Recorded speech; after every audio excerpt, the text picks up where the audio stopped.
A nightmare strikes, ripping a Dallas family apart.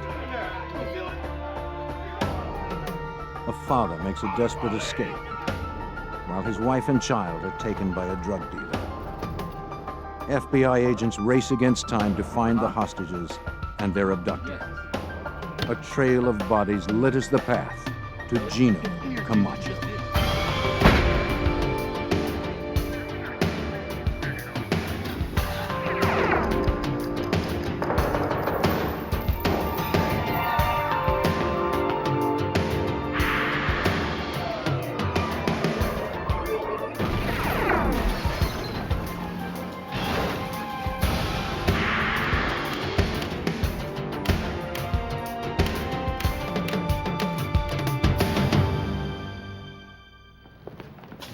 A mother and child are kidnapped.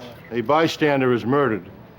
Violence such as this shattered a quiet Texas neighborhood and exposed a drug cartel that flourished where it was least expected. I'm Jim Kallstrom, former head of the FBI's New York office. FBI field agents work to penetrate the secretive drug underworld, expose those involved, and crush the cartel.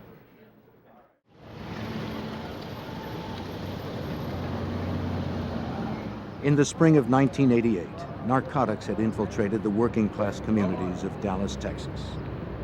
A rise in robberies and break-ins followed the drug trade.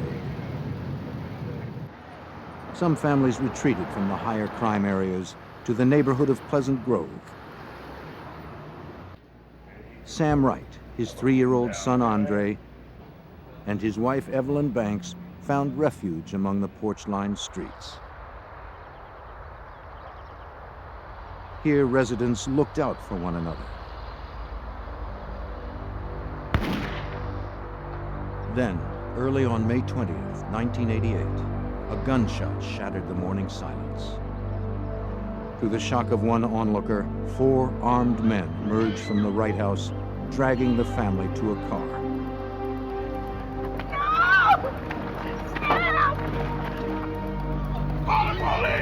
Sam Wright managed to break free from the abductors and escaped. The neighbor who witnessed the incident ran to alert the authorities, while Wright dashed behind houses to avoid the gang. But help could not arrive before the gang stuffed Wright's family into the car and disappeared. Strangely, detectives had still not heard from Wright, and the mystery of the morning's events deepened as detectives entered. Inside, the kidnapping investigation expanded to include a murder investigation as well. The police found the body of a young man lying face down in a pool of blood. A driver's license identified the victim as 25-year-old David Wilburn. Investigators were thorough and collected anything that seemed promising. But there was little evidence to collect. They also dusted for fingerprints, but retrieved none foreign to the residence. Detectives spoke to the neighbor who'd called 911, hoping she could provide some answers. The interview revealed that Wilburn, the dead man found at the scene, was Sam Wright's nephew. But she didn't know why anyone would want Wilburn executed. Detectives also learned that the Latino man who drove the Lincoln had visited Sam Wright on previous occasions. But no one recognized the others. For investigators, larger questions remained. Where was Sam Wright? And why hadn't he contacted authorities about his family's abduction? Just one disturbing fact was clear. A mother and her 3-year-old son were in the hands of killers. Given the urgency, the Dallas police called in the FBI. Special Agent Jose Figueroa was assigned to the case. Every time we receive information about kidnappings, that's a priority case in our standards, especially when a kid is involved. And we don't wait 24 hours to respond to a kidnapping. Figueroa began by searching for Sam Wright, the man who had escaped from the gang. The FBI learned that Wright was a fugitive, on the run for 3 years after fleeing a drug conviction. This explained why Wright, the distraught father, had kept on running and not turned to the police. But the FBI agents needed him. If they were going to move forward and help the wife and child, they had to talk to Wright. Suspecting that Wright was hiding in the area, agents canvassed the Pleasant Grove neighborhood, talking to neighbors. That's what we did at the beginning. We inundated the whole area with our business cards and interview everybody, just asking for somebody to get in touch with Sam Wright for him to contact the FBI office. As hoped, one of Figueroa's business cards found its way into Wright's hands. The panic-stricken father risked capture by calling the FBI. He asked for the only person who could help his family, Agent Figueroa. Tass Bailey worked with Jose Figueroa on the FBI Violent Crimes Unit in Dallas. Sam told Jose that the individual who committed this offense was a guy named Gino, and that was all that Sam knew him by, was Gino, but that he had been arrested several months before by the Mesquite Police Department for a murder committed down in the valley, the Rio Grande Valley. Sam Wright refused to come to the FBI office, but promised to call again. Until then, the agents had one lead, the name Gino. We went out to the Mesquite Police Department and met with Captain Larry Sprague. Larry told us, he said, "Oh, I know exactly who you're talking about. You're talking about Gino Camacho." 33-year-old Gino Camacho was a known drug runner whose large shipments of marijuana were distributed and protected by a small gang of thugs. He was also known to have a girlfriend named Wanda Jackson. On Sunday, May 22nd, just 2 days after the abduction, agents tracked down Wanda Jackson. They asked her about Gino Camacho's whereabouts, but she denied having any knowledge of where the suspect was. She claimed that she hadn't seen Gino in weeks. The agents left with the suspicion that she was lying. If the FBI had Wright in custody, perhaps they could have negotiated a deal with Wanda as a go-between, letting Camacho believe he would be paid for his hostages. But the agents lacked the leverage that may have encouraged her to work with them. They needed to bring in Sam Wright. When Wright called the next day, they were ready with a tap and trace on the phone.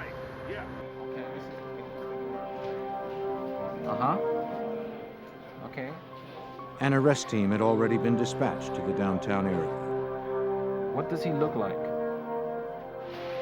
on, man, I don't have time to talk. Come on, put somebody on there. You know his name? When the payphone address came through, it was radioed to the field.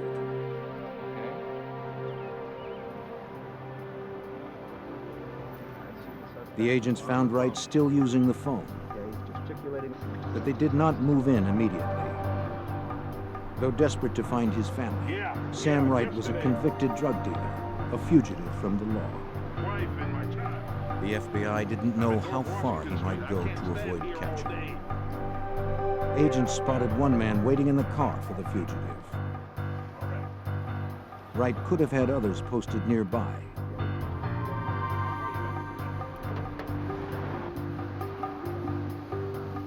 The agents wanted to reduce the risk of violent resistance by Wright and any of his associates. Okay, here we go.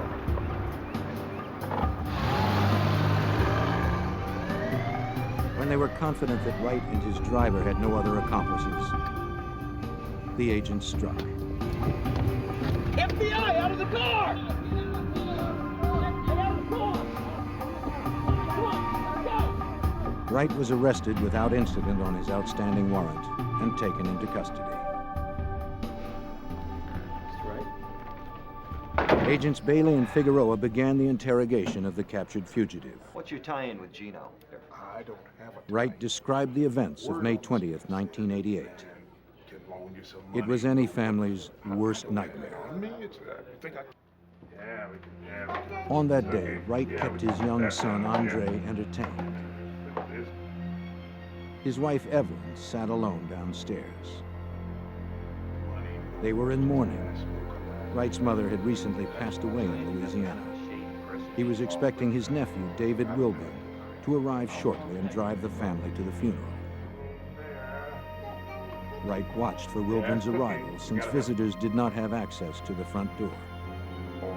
As a fugitive, Wright had installed burglar bars around the porch, thinking it would protect his family, both from the law and from his violent associates. But the bars could not withstand Gino Camacho's anger. Without warning, 4 men burst into the house, brandishing automatic weapons. Sam Wright's past had caught up with him. The one he knew as Gino screamed that he wanted money that was owed him.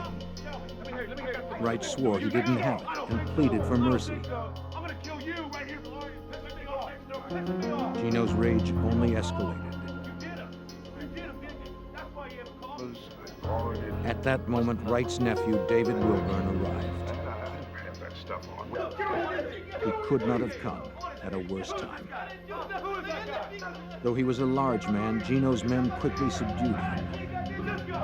Wright described his nephew as a gentle soul who never hurt anyone. Gino yelled that he meant business. To prove his point, he placed the muzzle of a .357 revolver to the back of Wilburn's head. A second later, a single shot brought instant death. Wright watched helplessly as the lifeless body of his nephew collapsed a few feet away. What's the number? Sam Wright desperately wanted to help authorities, but he swore he didn't have any more information that could assist the investigators in locating his family. While Wright remained in custody, the clock continued ticking for his wife and son. To expedite leads, Dallas police and the FBI orchestrated a media campaign. Area newspapers and television stations featured pictures of Camacho's face. The authorities requested that citizens come forward with any information as to the suspect's whereabouts.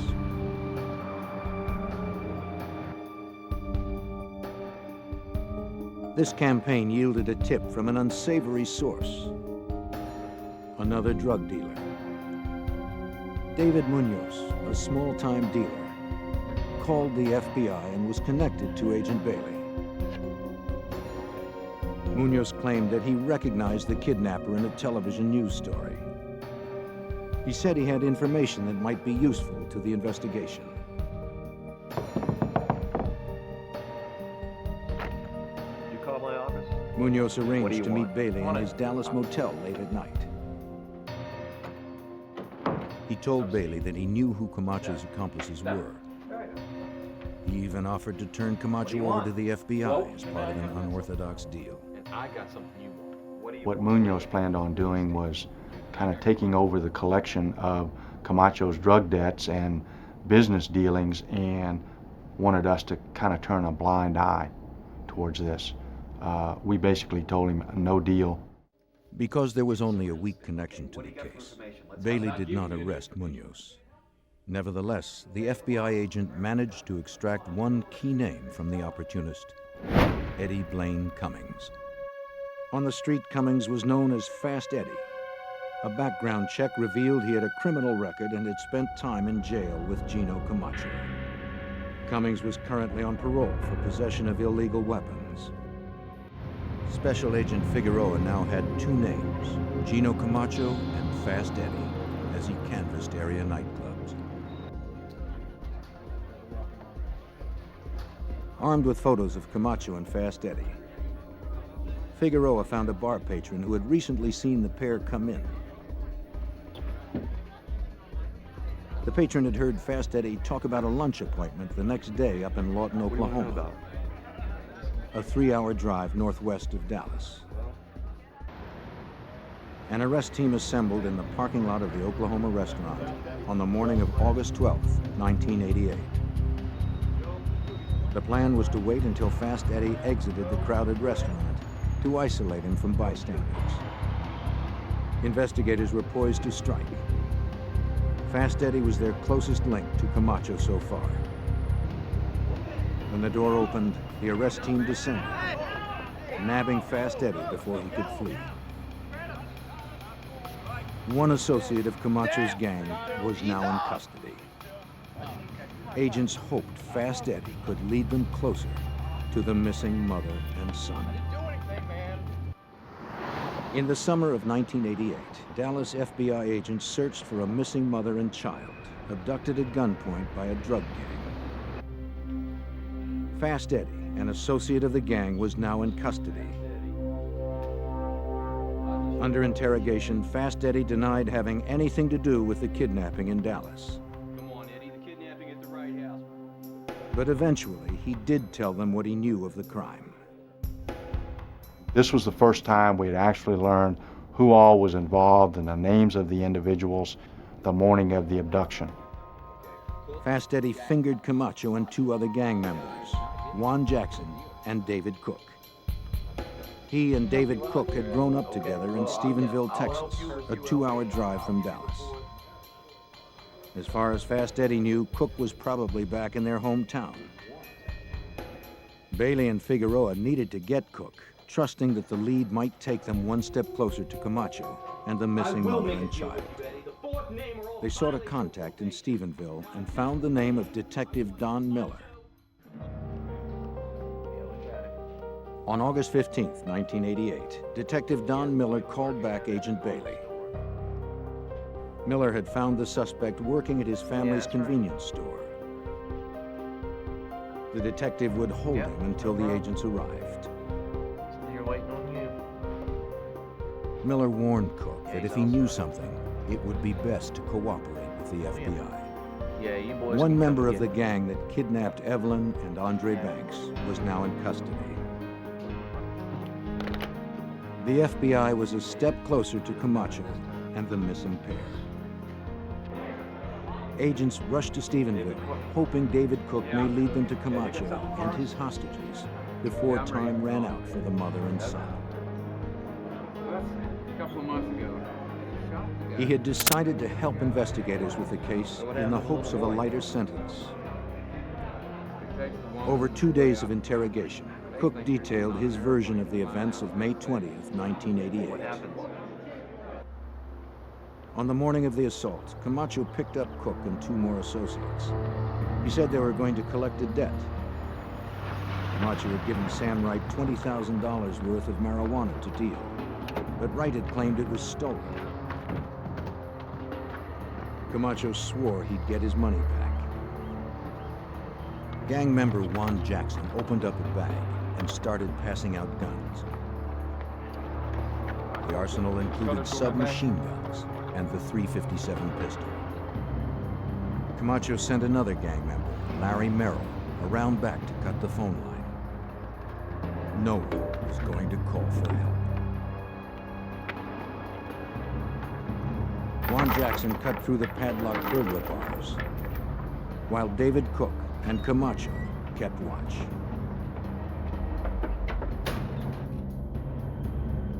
They burst in the front door and found Evelyn Banks in the living room. Camacho had his men sweep the house, guns drawn. Where's my money? Where's my money? Where's my 20 grand? Downstairs. Move.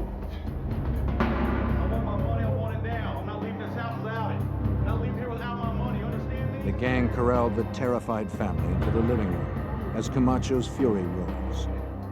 He said that if the family didn't cooperate, they would die. Camacho told him to put the baby on the sofa next to his mother, and that if the baby moved or caused any problems, to shoot him.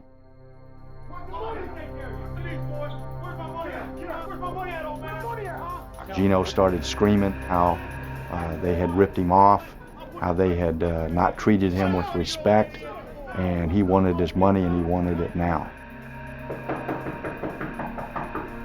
Amid all the shouting, there came a knock at the door. The assailants' first thought was that the neighbors had summoned the police. Camacho and Jackson moved into position, prepared to fire on the police they thought were on the other side of the door. Come in. When David Wilburn walked through the front door, he was surrounded by the armed gang. The gunman threw him to the ground without a struggle.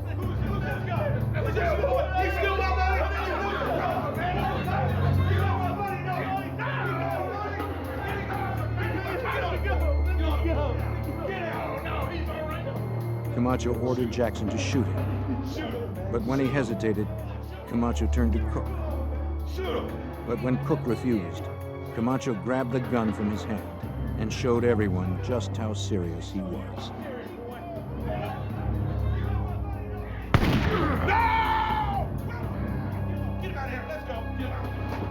Camacho yelled that no one was going to show him disrespect anymore. Grabbed my gun and he just blows the guy away. Under intense questioning, Cook never wavered on the facts, including that Camacho was the shooter.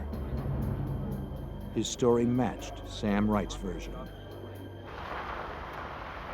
After they left the house, Camacho remained furious that Wright had escaped. But the gang didn't give chase. They knew the police would soon be summoned in force to the Pleasant Grove neighborhood. Instead, Camacho ordered them all to Cook's apartment, where he could decide their next move. Camacho figured they could lay low there with the hostages.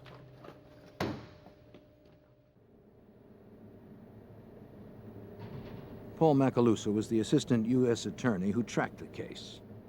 They were concerned about damage control. They had 2 witnesses to a murder, to a capital murder, and what to do about them. Cook told agents that a new gang member, Spencer Stanley, was called to the apartment to guard the hostages while he and Camacho were away dealing drugs at a nearby hotel. Juan Jackson didn't stay much longer. Fearing the heat from the authorities, he cleaned the guns, took some getaway cash, and left the gang for good. Boy throws him in the hole. While Stanley kept watch over the hostages, Cook and Camacho drove to the hotel to make the drug deal. There, just 2 days after the abduction, Camacho got a call from his girlfriend, Wanda Jackson. She had a cryptic message for him. Hey, your big brother was just here? Yeah. Big Brother, of course, referring to the federal authorities, the FBI, had been to the house. The same girlfriend that had sworn to the FBI that she had no idea of Camacho's whereabouts reached him moments after the agents left her. Trouble. I don't know how. Her warning gave the gang a head start on the pursuing agents. Camacho returned to Cook's apartment.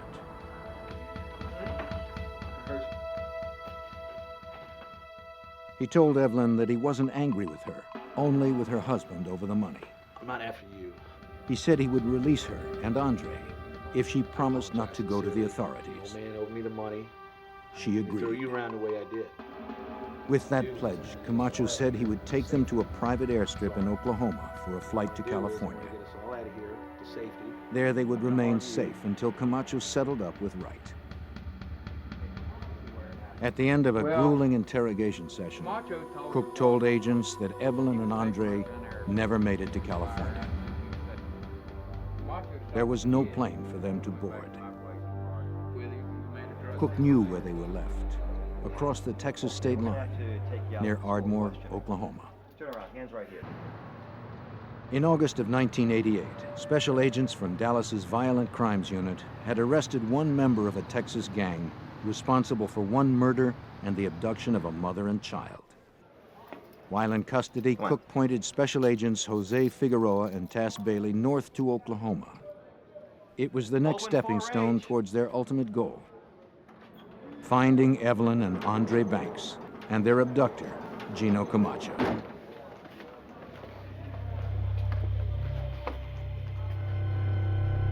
According to Cook, Camacho had driven Evelyn and Andre Banks to a remote area across state lines.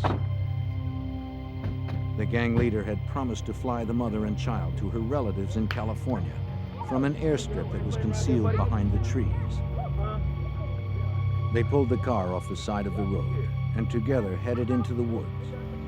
Spencer Stanley led the way, carrying 3-year-old Andre. In a few hours, she thought she would be on the West Coast, where she would remain until her husband paid the drug debt he owed Camacho. But as they walked deeper into the woods, Evelyn found no clearing for a plane to land. No! Then she saw the hole. No! No! In an instant, she realized what it meant. She fainted from the shock. There was no airstrip, no flight to freedom. She and her son had been brought here to die. Spencer Stanley dropped her child into the open grave. Camacho fired 4 times.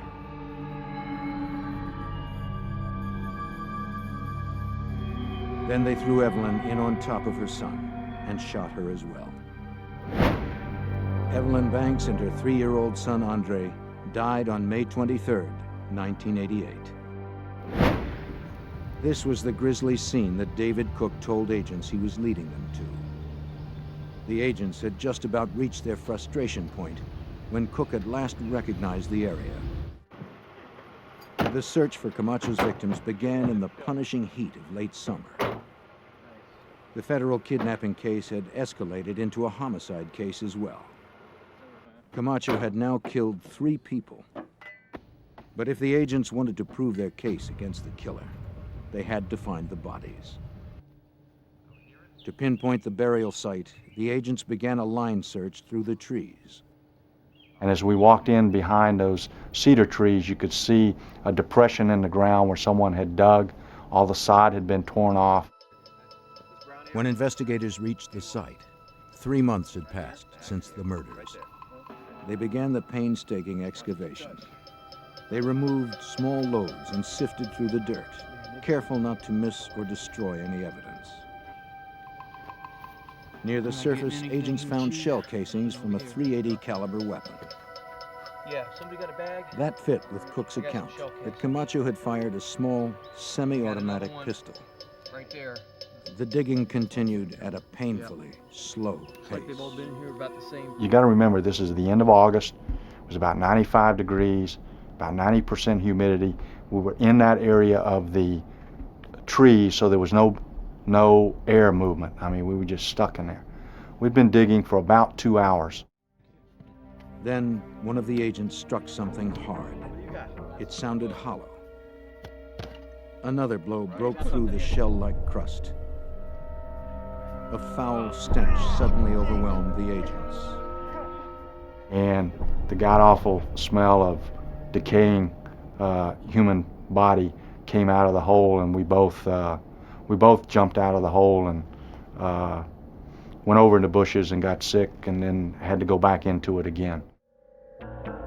Before burying Evelyn and Andre, Camacho and his men covered the bodies with cat litter to help hide the odor. But the clay in the cat litter absorbed moisture from the bodies, then hardened into an airtight shell, reducing the rate of decomposition and preserving the bodies for autopsy. Despite the nauseating stench, the agents pressed on. They put Vicks vapor rub under their noses to suppress the odor and continued working. They were determined to construct an impenetrable case against Camacho and his gang. Cook then led agents to nearby Lake Texoma, where he said the gang had disposed of the weapons after the killing. A dive team from the Oklahoma State Bureau of Investigation combed the lake bottom.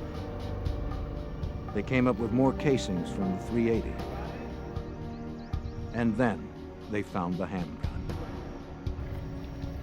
The physical evidence against Gino Camacho was now solid, corroborating eyewitness testimony. The federal agents were confident they could secure a conviction on 2 counts of kidnapping and 3 of murder. But Camacho remained at large, and agents learned he had killed again.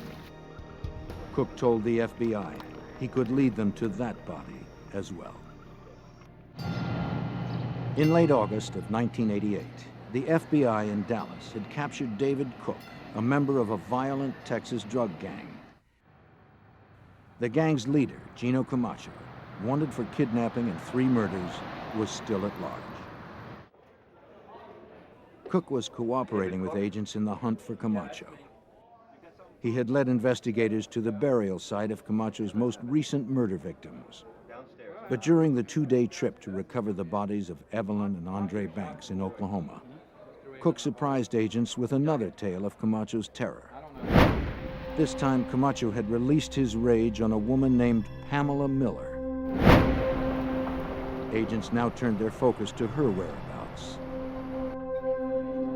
Agents learned that Pam Miller worked as an exotic dancer in a Dallas strip club. She met Camacho and started hanging out with his gang. Cook told agents that he and Miller joined Camacho one night in June of 1988. So you're off for the all set and still looking for. It had been just 3 weeks since Camacho had shot and killed 3 people, but he had risked a trip to Dallas to arrange another drug deal. Only about 5 minutes, all right. The buyer showed up at a hotel bar and began negotiating. Take care of him. Yeah. But Pam interrupted the transaction. Pam Miller recognized the purchaser as somebody who came into the club where she had danced, and she recognized him and she told him so. I know you, you came into the club. Well, not surprisingly, this had a chilling effect on the transaction. Sure. The buyer skipped out. The deal was dead. You have any idea what you just did? I know him from where I dance at. You do? Camacho became furious at Pam for messing up the drug deal, and Cook and Pam and Camacho walked out of the hotel. As soon as they got in the car, Camacho started beating Pamela. Pamela then made some comments to Camacho attacking his manhood, which only infuriated him more. Yes. Huh? Yes, you did. You lost me. As they drove, Camacho's rage boiled over. Cook and Stanley had seen the results of his temper before. They knew where it could lead, yet they were too intimidated to speak up. Camacho's brutal beating didn't stop until Miller had lost consciousness. Stop the car. Still enraged, Camacho ordered Cook to stop the car.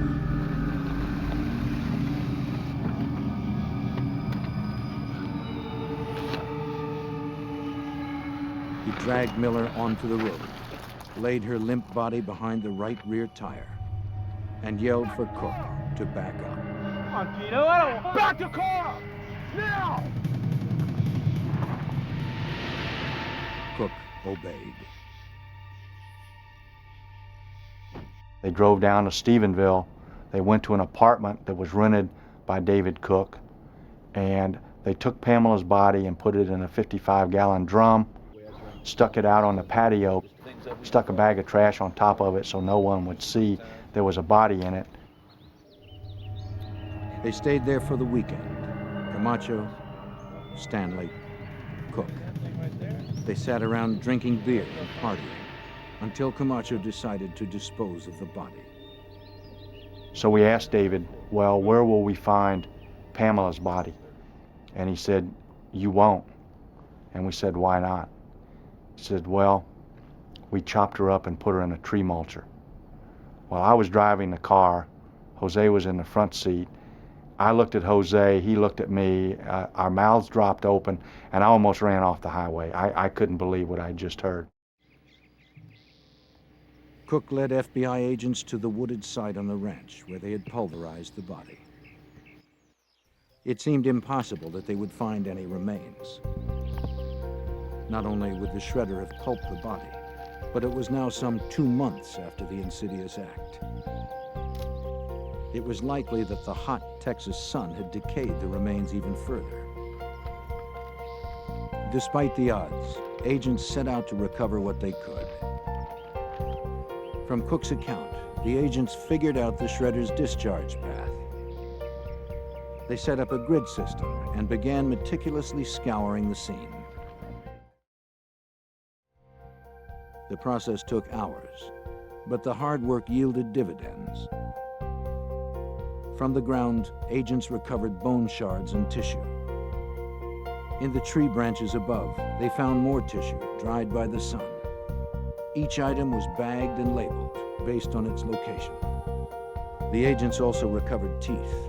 A check with Pamela Miller's dental records allowed a positive identification of the victim. 23-year-old Pamela Miller had been Camacho's fourth murder in as many weeks.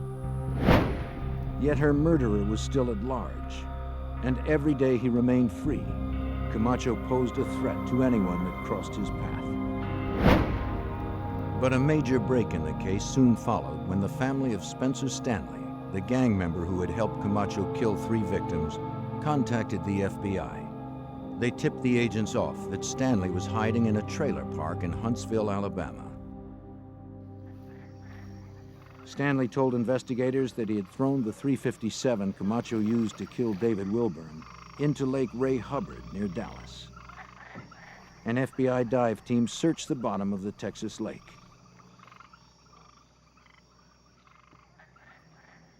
They never found a gun. I got something. But they did find a casing from a .357 and several live rounds. The recovered bullets were taken to the FBI's Materials and Devices Unit in Washington, D.C. for neutron activation analysis.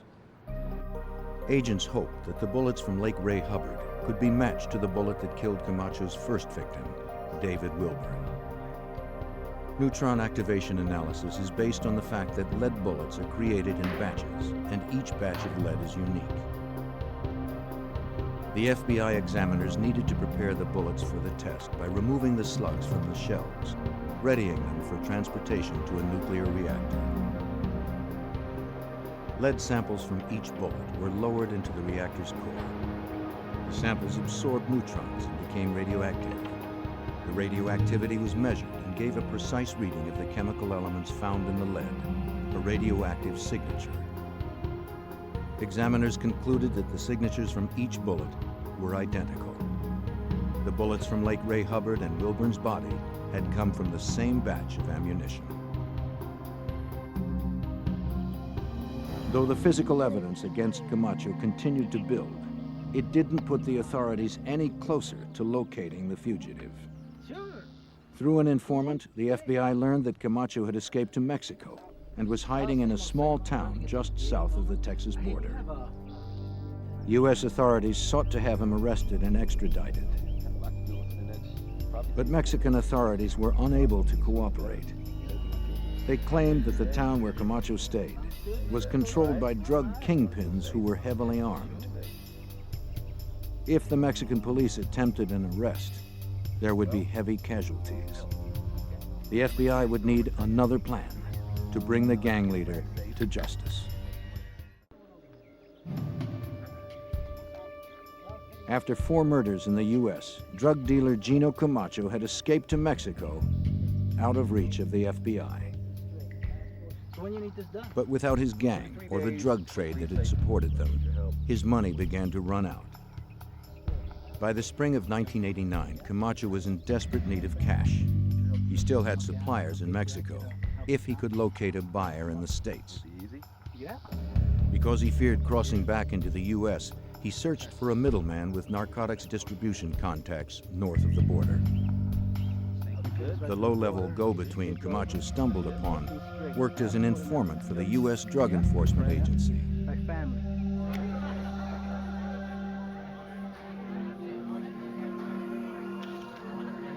The informant reported to his DEA handler that a man named Gino wanted to set up a drug deal.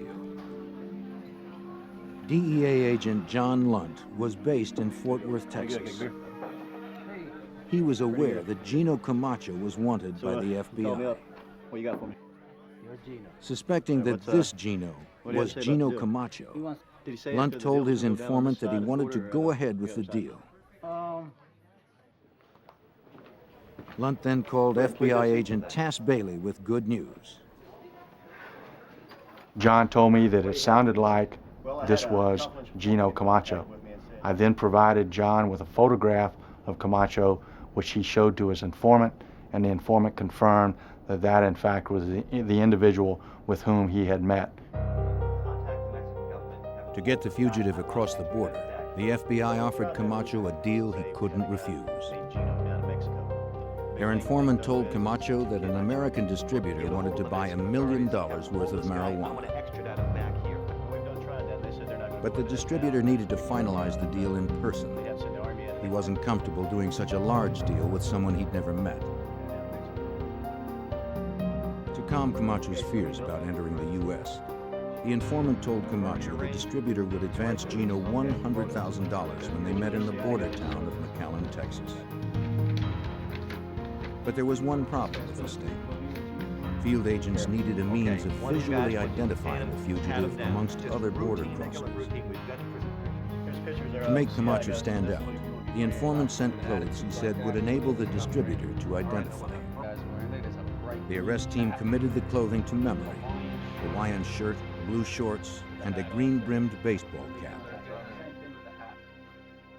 Camacho got the package of clothes at a friend's apartment where he often hung out. But no one could be sure an experienced smuggler like Camacho would not be too suspicious to wear the outfit. We knew that this was going to be our only shot at him, that once he figured he'd been set up, that the informant would be burned and he would be even more cautious than before in doing any type of transaction that would afford us an opportunity to arrest him.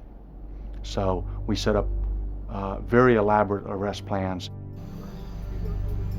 On the day of the deal, agents scanned the border crossing for Camacho. They hoped they could find him in the crowd by the telltale clothes that the smuggler had been sent. Then, the arrest team spotted him in the outfit. Camacho didn't realize the place was swarming with federal agents, dressed as patrol guards, tourists, and passers-by. They all had memorized the outfit and his picture. Calmly posing as a tourist, he started across the bridge that spanned the border. FBI agents dressed as Border Patrol guards approached Camacho. The fugitive played it cool and gave a false name, Tomas Sanchez. When the agents asked for identification, he claimed he didn't have any. He was simply an American tourist returning from a day trip to Mexico. The agents coolly told him to come inside for questioning. He went without a fight, believing this minor misunderstanding would soon be cleared. The gang leader was already in FBI custody, and he didn't even know it. Camacho was taken to the Border Patrol office and fingerprinted. Bailey let him stew in the cell for over 2 hours, while agents waited for a computer match on the prints.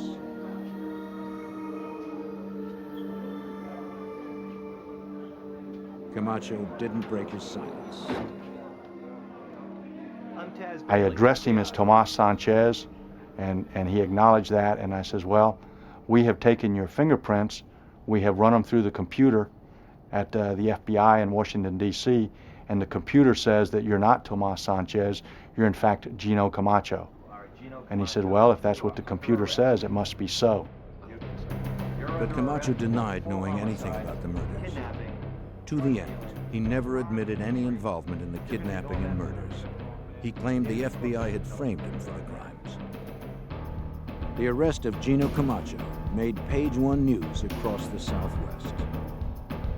From the border, he was moved to a cell in Dallas County and charged with firearms violations, kidnapping, conspiracy, and capital murder. Camacho and the rest of his gang were prosecuted by the authorities. David Cook received 24 years for his part in the murders and kidnapping. Spencer Stanley got a life sentence for the 3 murders he helped carry out. Juan Jackson earned a life sentence for his involvement. Fast Eddie Cummings and Larry Merrill got 8 years each. Sam Wright had to serve his prior drug sentence, as well as additional time for fugitive flight. But for Camacho himself, state prosecutors sought the death penalty. For the state of Texas to put a man to death, the prosecution must prove more than premeditation. It must show the accused remains a threat to society. For this reason, Camacho was tried on the state murder charge first. Otherwise, a conviction on the federal charges would have sent Camacho to prison, where any threat he posed to society would have been removed. In separate trials, Gino Camacho was found guilty for murder and kidnapping. The sentence was carried out 10 years after the deaths of Andre and Evelyn Banks and Pamela Miller. On August 26, 1998, the state of Texas executed Gino Camacho by lethal injection. They work with perfect precision, stalking their prey, waiting for the right moment to strike. The payoffs are huge. Millions of dollars for a few minutes of violent work. They leave no evidence behind, but to get away, they're willing to leave bodies. The FBI and local police must stalk this dangerous gang of thieves and break up their bad company.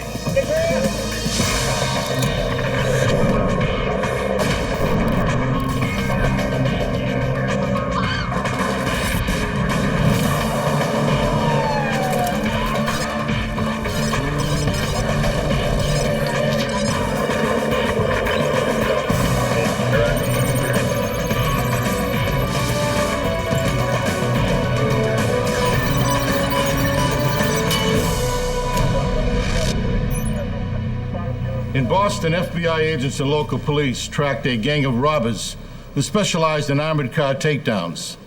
Their MO was familiar. The gang used precise timing to steal millions in cash and burn their getaway cars to destroy evidence. I'm Jim Kallstrom, former head of the FBI's New York office.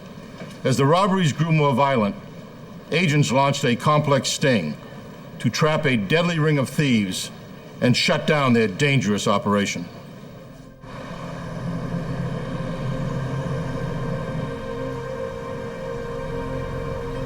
December 22nd, 1987. Outside Boston, Massachusetts, just before 8 a.m. A time when most professionals are heading to work. But today, a group of professional criminals are also on their way to a job.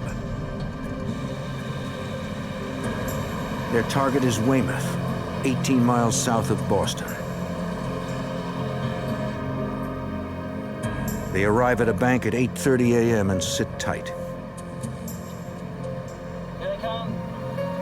They aren't waiting for the bank to open.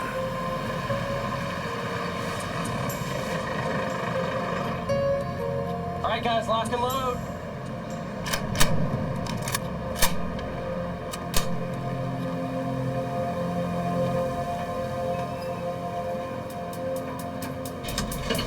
The heist is on.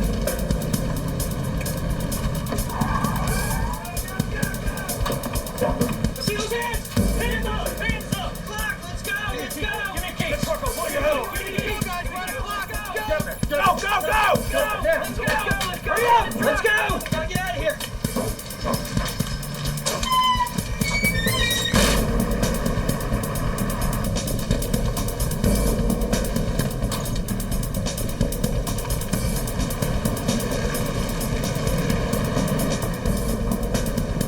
Put your hands up! Look down. Don't you look at me. Don't you look at him. They stop a few hundred yards away behind a nearby shopping center. Hands up! Get out! Get out! Get out! Don't move! Let's go, guys! Come on, let's go! Get some water. Come on, guys, let's go! Come on, you guys, hurry up, hurry up! Come on, let's go, we're on the clock, let's go! Come on, we're almost there, let's go,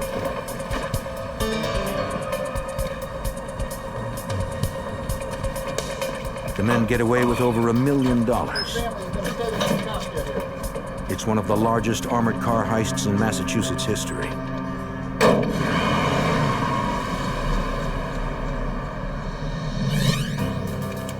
Weymouth police get the call about the robbery and notify the FBI. Police officers and agents respond within minutes. FBI Special Agent Jim Crawford is among the first to arrive at the scene. I was in that immediate area for unrelated reasons, conducting an investigation. I heard on my radio that there had been a robbery of an armored truck in Weymouth. Upon arriving at the scene, which was just probably a few minutes after the robbery, I proceeded into the parking lot area. I observed several money bags that were left outside on the ground that the robbers did not take with them.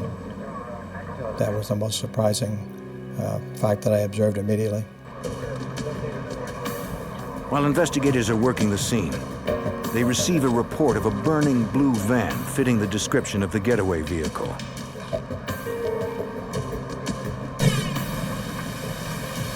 The van is less than a quarter mile from the bank. There was a vehicle there that had been burning for probably at least 10 minutes, and pretty much it was burned out completely. There was no determination of any vehicle identification number. There was nothing of any evidentiary value found in that vehicle.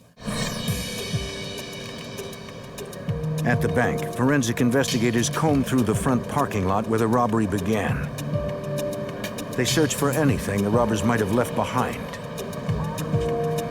but find nothing.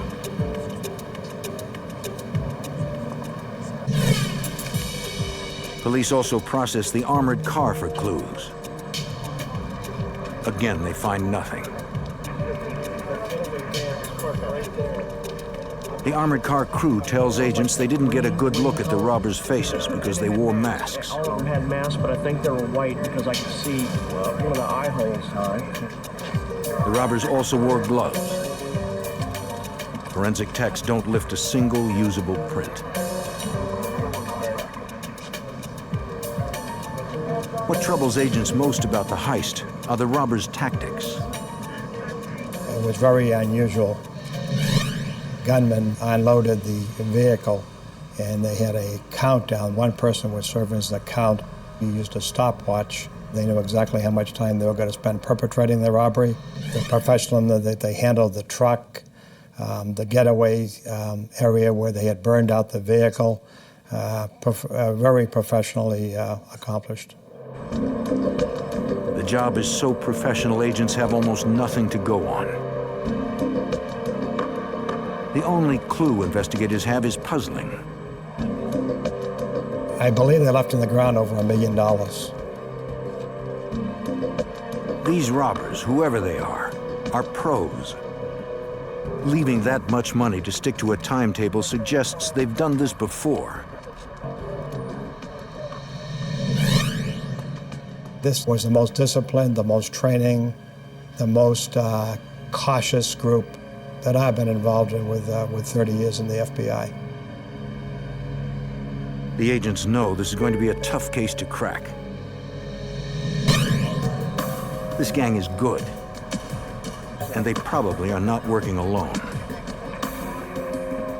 Usually on this type of professional robbery, it's always looked at the possibility of an inside person. There was nothing to indicate here that was the case. I know the guards had been interviewed during the course of the investigation, but nothing to indicate that they were involved in this robbery. The precision of the Weymouth heist reminds Agent Crawford of the string of jobs pulled over 25 years ago by a legendary Boston criminal named Richie Harold. During later part of 1977, I was the case agent on a robbery of the Wells Fargo armored truck that occurred in Braintree, Massachusetts. As a result of that investigation, I developed sources that indicated the primary suspect in that robbery was an individual by the name of Richie Harold. In the 1960s and 1970s, Richie Harold and his gang were suspected in multiple armored car robberies which were considered to be perfect crimes.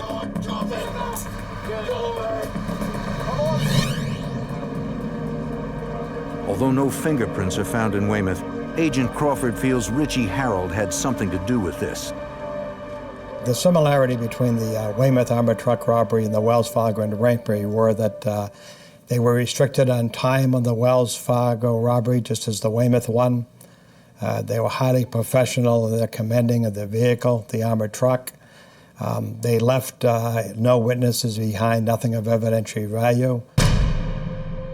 But Richie Harold couldn't have pulled off the Weymouth job. He's dead. Boston area has always been a haven for armored car robbers. Agents know what to do. They hit the streets and start working the usual suspects. In the 60s and the 70s, Charlestown was kind of infamous to have a lot of young men that were involved in bank robberies and armored truck robberies. Hijackings of trucks, for example, were very prevalent in the 70s there, and then more professionals got involved with the perpetration of armored truck robberies during the 70s, the 80s. To broaden their reach, the FBI forms a task force with the Massachusetts State Police and Boston Police Department. They cast a wide net, questioning every informant they have.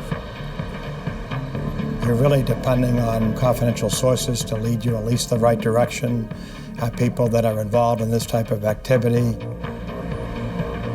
But the informants don't give the investigators anything. The investigation stalls. And agents know, with a gang this good, it is only a matter of time until they strike again. On December 22nd, 1987, robbers hold up an armored car at a Weymouth, Massachusetts bank and get away with over $1 million. Special Agent Jim Crawford. They were not foolish at all to go buying large purchases or talking to anyone, and they pretty much operate in secret and well disciplined to stay away from anybody that might inform on them. Despite the task force's best efforts, the trail of the Weymouth robbers goes cold. The task force disbands after a year of hard work. Even so, investigators fear they haven't seen the last of the robbers. I believe that these individuals would strike again. Number one, they were successful.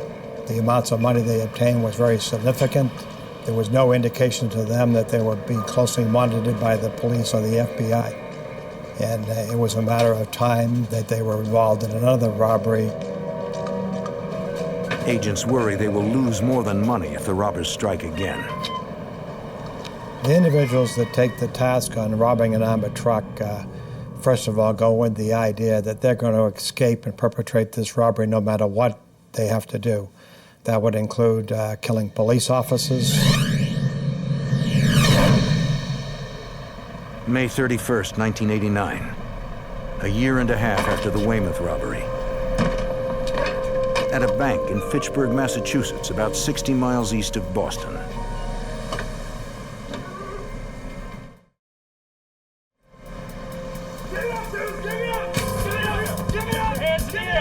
Agents' concerns about violence tragically come true.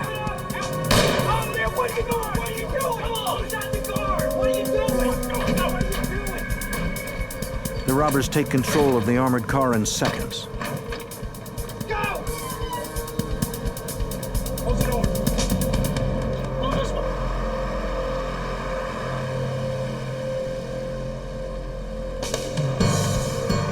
Once again, the robbers force the driver to take the armored car around to the back of a shopping center near the bank. It is the exact same MO as the last robbery, only this time they leave very little money behind. Robbing an armored car is more lucrative than a bank heist, according to FBI Special Agent Jim Crawford. The average bank robbery today, between cameras and bulletproof glass and bait money, it's risky for not a whole lot of money, not substantial sums. If someone wants to spend the time and training on perpetrating an armored truck, the rewards are far greater.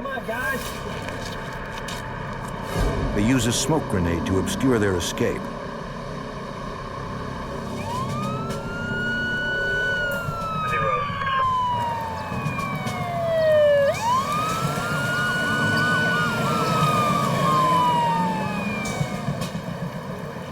As the wounded armored car guard fights for his life, police try to find the men responsible. Deborah, you saw 3 men come out of here? Yeah, I saw 3 of them. Officers like Massachusetts State Police Staff Sergeant Richard Rand try to get descriptions of the robbers. Thank you very much for your time. I appreciate it. Thank you. Some saw the robbery in progress, but as far as identifying the individuals or giving significant information about their identity, they were masked, and there was very little information that was provided that could lead to identifying the suspects. Police see the robbers torched a getaway vehicle. They know the suspects had to find another way to flee. The most likely escape route, into the woods. But there's a deep stream that would be difficult to cross. Further into the woods, investigators find a makeshift bridge over the water. They'd gone to the time of preparing their exit so that they could get across the stream and probably not get all that wet, so that they would obviously stand out to other people or law enforcement if they were approached in the short time after the robbery. Officers follow the path and come out in a residential neighborhood. Across the street, a potential witness.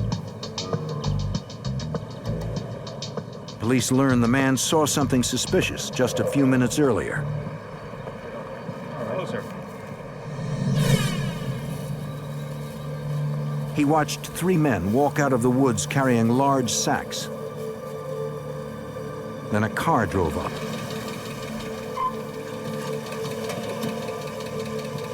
He didn't get a good look at the men carrying the bags, but he saw the driver.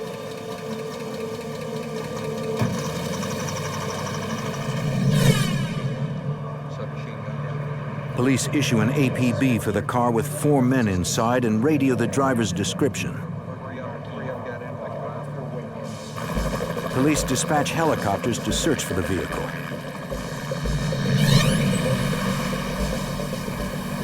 "40 minutes after the robbery, investigators find the robber's car a few miles from the bank. The robbers torched it to destroy the evidence. But unlike the Weymouth robbery, this time some items inside didn't burn, including a blanket, a bank bag which held money, and an unexploded dye marker designed to go off when thieves opened the money bags. Because the dye marker didn't explode, the robbers must be experienced enough to open the money bags without setting them off. This time, the fire didn't destroy the vehicle identification number. Well, the VIN plates typically survive these fires, and they're visible through the windshield. First thing that was done by arriving law enforcement was to run the VIN numbers. Police learned the car was stolen months earlier in Weymouth, Massachusetts. The FBI finally has evidence that could put them on the robbers' trail. May 31st, 1989. The FBI and local police investigate a violent armored car robbery. The robbers get away with over $800,000. The robbers shot an armored car guard in the back. They left him to die in the bank's parking lot. Paramedics rushed the guard to the hospital. Miraculously, he survived.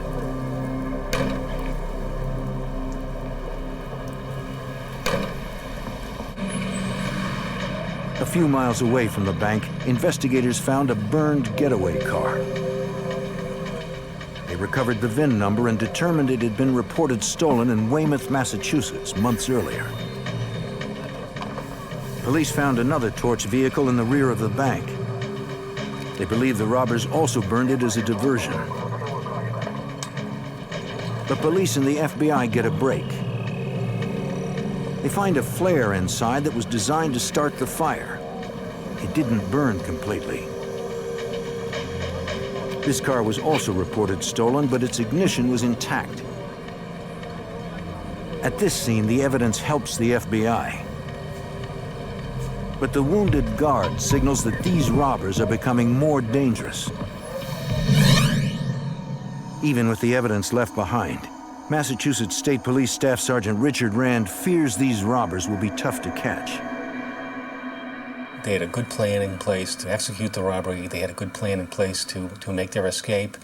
And they had a good plan in place to destroy whatever evidence could possibly be left at the scene for law enforcement to gather against them. So they had done their homework. And they knew the armored car schedule. They knew the bank schedule. They knew everything that they needed to know about how to execute their plan. And it was a very well executed plan. Agents interview witnesses and learn the robbers used duct tape to seal the gap between their sleeves and gloves, as well as their pants and boots.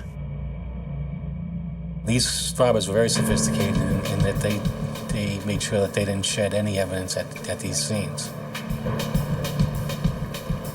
Investigators find no useful evidence inside the armored car, no bullet casings at the scene. The Fitchburg job is so similar to the robbery in Weymouth 18 months earlier that it catches the attention of FBI Special Agent Jim Crawford. The similarities between the Fitchburg and the Weymouth robbery were that, number one, they were both professionally done. Both robberies were timed. They knew exactly how much time they were going to spend in the area of the victim truck. They used an incendiary device, both on the getaway vehicles. These people knew exactly what they wanted to do, and they knew how to do it. But the FBI and local police still know very little about this gang, other than the fact that they are experienced and dangerous. It will take every weapon in the FBI's arsenal to bring them down. Investigators follow up on their best clue left by the Fitchburg robbers, the burned car. They learned the car had been reported stolen from South Boston 6 months earlier. But the vehicle's ignition showed no signs of tampering. Police suspect the robbers may have had a key. I interviewed the owner. He had stated that he had in fact reported the car stolen, but that he had lent the car to a friend, and that friend had come back to him and said that the car was stolen. He'd parked it somewhere and it had been stolen.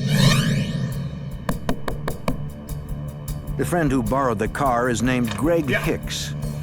FBI. Speak to him a second, please. Investigators have reason to suspect Hicks himself in the theft.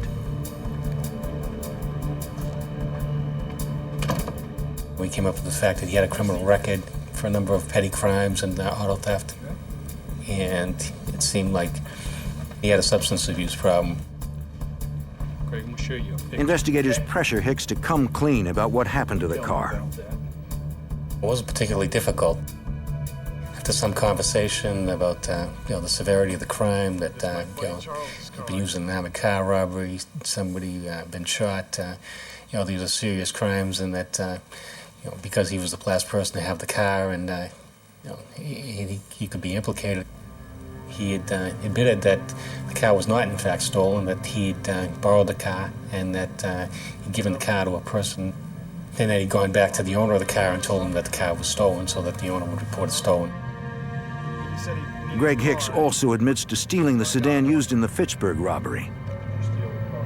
He says he gave both vehicles to a man named Carl Tucker the night before the gang struck the armored car in Fitchburg. Investigators hit the streets again, asking their sources about Carl Tucker. Nobody knows anything. They turned to veteran Boston police detective Martin Coleman. He was a sleeper. We knew nothing about him. He was doing aluminum siding and replacement windows out of a storefront on Broadway in South Boston. He owned the building, but his hobby was robbing armored cars and getting information about armored cars.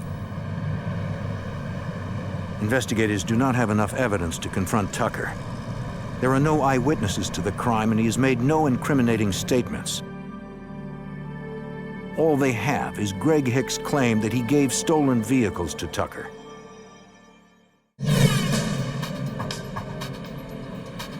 Agents tail him, trying to learn more. We had confidential sources indicate that the persons responsible for these robberies were hanging out at a lounge in South Boston.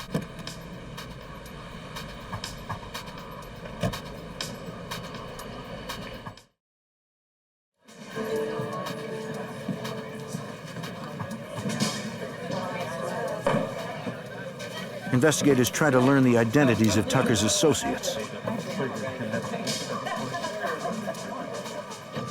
At the same bar, they see a known bank robber named Fred Rogan.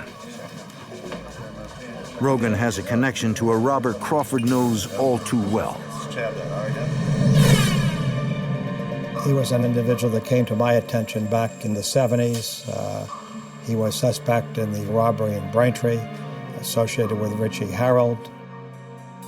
I had done surveillances in the 70s and seen Richie Harold meet with him.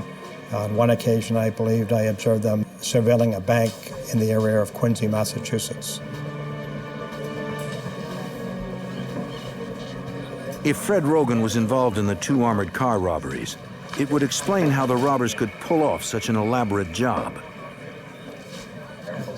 Almost 2 years after the Weymouth heist and 2 months after the Fitchburg robbery, agents finally have suspects. The question is whether agents can bring down this dangerous gang before it is too late. 2 armored car heists 16 months apart net a gang of robbers over $1.8 million. Got it? Go. On the first job, on December 22nd, 1987, the gang left no evidence behind and took over $1 million. It is one of the largest heists in New England history. The second heist didn't net as large a take, but the robbers made an uncharacteristic mistake. They failed to completely torch a getaway car. A VIN number on the vehicle led them to a man named Carl Tucker. Damn stuff. Tucker hangs out at bars frequented by Fred Rogan, the protege of a dangerous but now dead armored car robber named Richie Harold.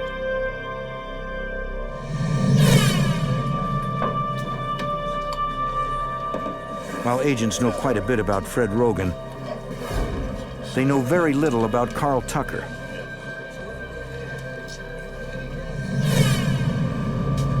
Investigators hit Boston streets to ask contacts in the city's criminal underworld for background on Tucker and any associates he might have.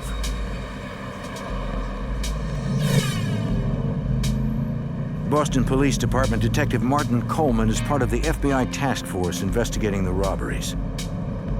We had a pretty good idea who was capable of doing these armored car robberies.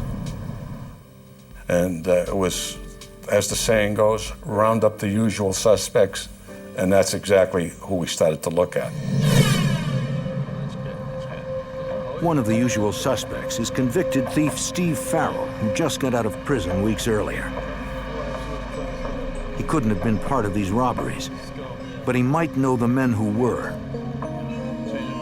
He had committed armored car robberies himself. As an employee of one of the armored car companies, he drove off with the truck one day. It isn't long before Farrell gives investigators a big break. I said, do you have any ideas of who the armored car crew is out doing these armored cars? Farrell automatically states that Carl Tucker is probably involved. And I was shocked that I hadn't even mentioned the fact to him that he had ordered the stolen cars. I set up a meeting with him and Special Agent Crawford in a Chinese restaurant in the middle of Chinatown. We operated, I should say, with the source on a very confidential basis.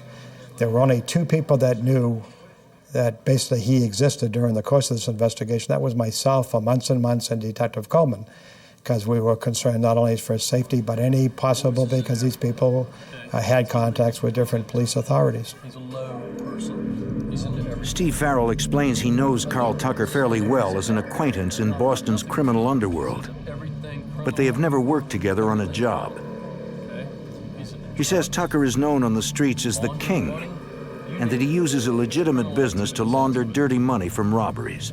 I know his ins and outs. Farrell's help is a huge break for the investigation. His information is solid, and he wants to help shut this gang down. He volunteers to work as an FBI informant to gather more information on Carl Tucker. I don't know how much longer I've got.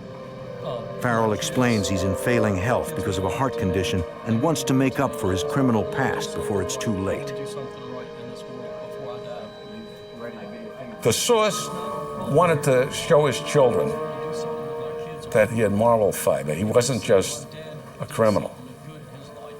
And to prove it, this was his way of proving that he could do something. He wanted to prove that he wasn't the person that his kids thought he was.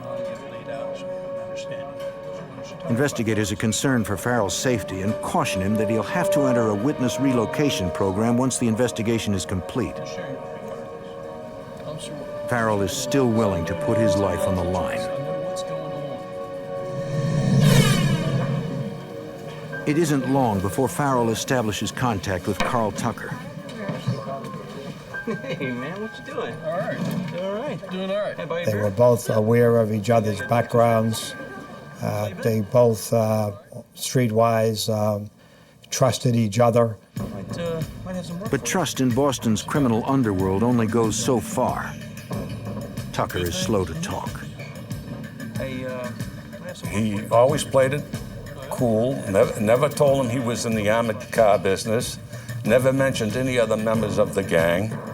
And this went on for quite a while. Looking for it? Might have something. Farrell hints that he needs work, hoping Carl Tucker will bring him into the gang. But Tucker is too cautious to take the bait. Nothing changed with time. We were getting nowhere. And finally we said to the source, why don't you tell him that you have a relative that's in the armored car driving as a driver? Tucker is intrigued.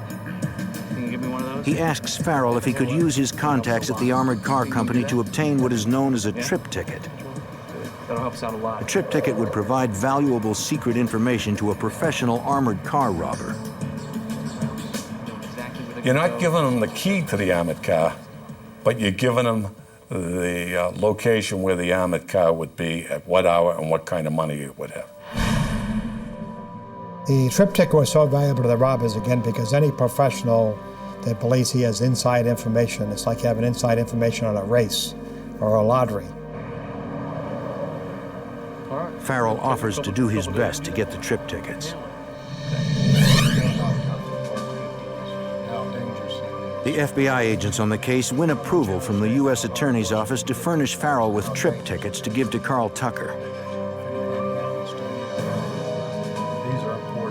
It was kind of one of those things you had to really think long and hard and willing to be very dedicated. Once you gave this, it was your responsibility to make sure that that armored car started its route and finished its route without being robbed at some other location. The tickets are for an armored car's Tuesday routes.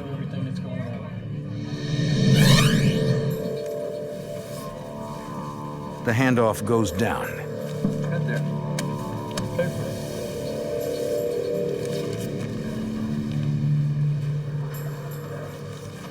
The FBI has set the trap.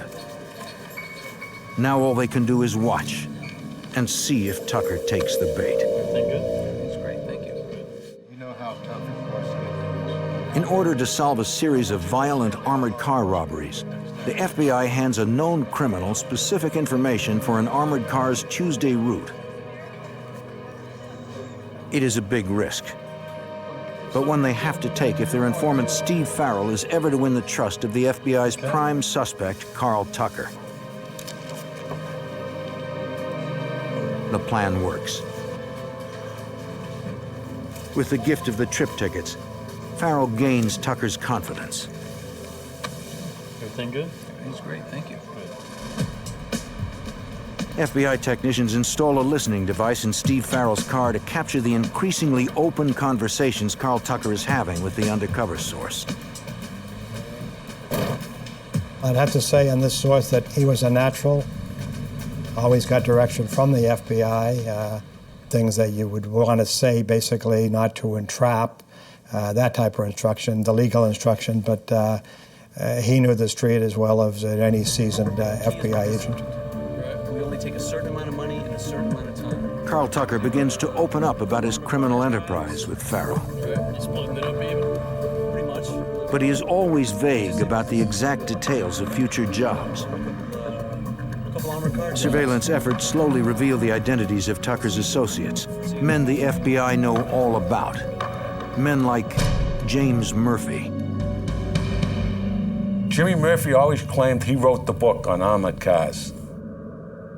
He always liked to brag that he was the best armored car robber in the country. Another associate is Michael Habich. Well, Michael Habich was a career criminal. He'd been in prison most of his life. He always carrying a gun, a violent criminal, also an armored car robber. Investigators know Fred Rogan is an old pro.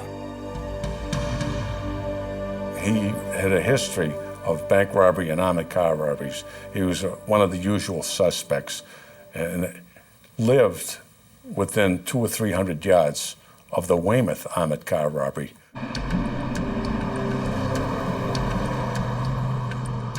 We don't get greedy. Right. Farrell takes it all in, Do our homework. and so does the FBI. Yeah, things are good. Low key. Low key. Agents obtained the trip tickets from an armored car company that agreed to assist in the investigation. An armored car crew volunteers to help the task force. Agents warn the guards that a gang of armored car robbers will have trip tickets for their Tuesday routes. The agents assure the guards that they will not be alone.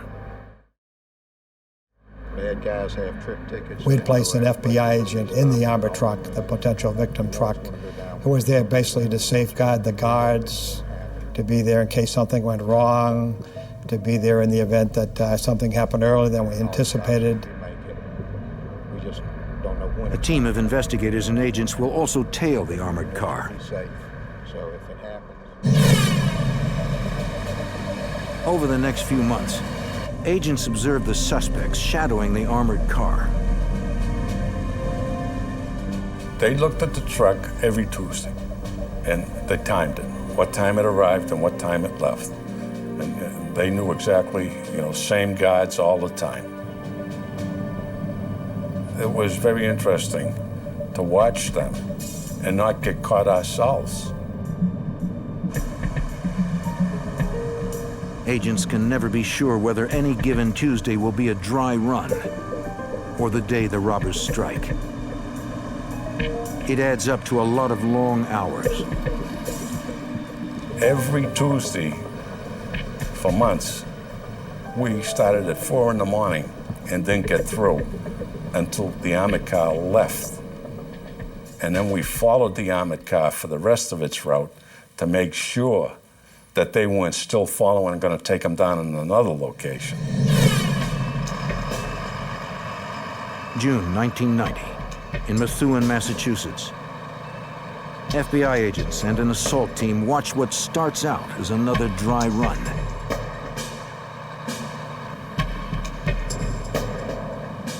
Then, the suspects start to make their move. Go, go, go!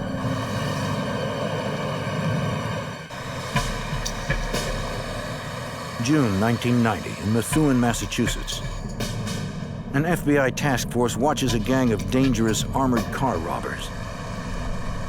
The gang spends months shadowing an armored car. An FBI task force believes the men got away with 2 robberies, one in 1987 and one in 1989, that netted them almost $2 million.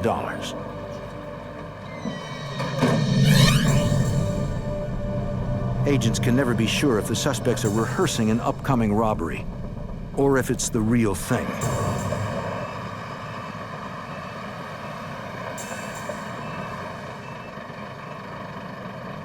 At the bank in Methuen, the gang makes its move. One of the vehicles they were driving made an overt move towards the armored truck. Go, go, go! Based on that, one of the surveillance vehicles followed just for safety purposes. But the FBI task force and Special Agent Jim Crawford discover it's just another dress rehearsal. Being safe comes with a price. Stand down, stand down. Their prime suspect, Carl Tucker, could discover he's being watched. Do a lot of homework too. You know? The FBI has an informant, an ex-con named Steve Farrell, who has earned Carl Tucker's confidence. Through listening devices installed in Farrell's car, agents learn that Tucker was spooked by the Methuen experience. He indicated that he believed that this could possibly be a setup. And our source was reprimanded, did you tell anybody about the activities of this location? Based on that discussion, our source backed off and said, who's to say somebody else didn't mention something? Farrell tells Tucker that they can't work together if they don't trust each other. Yeah, you're right. Procedures they have to follow. Right? Tucker calms down and later tells Farrell that he and his crew will shift the robbery target to a bank in Abington, Massachusetts.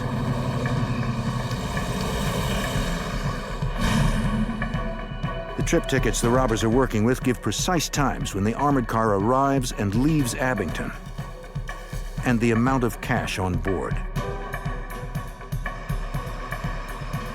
When they targeted the Abington, it was believed they approximately had $2 million in that truck on a given run. Over the next several months, the FBI task force watches Tucker and his men stalk the armored car as it delivers money to Abington. The long hours every Tuesday takes a toll on investigators and resources.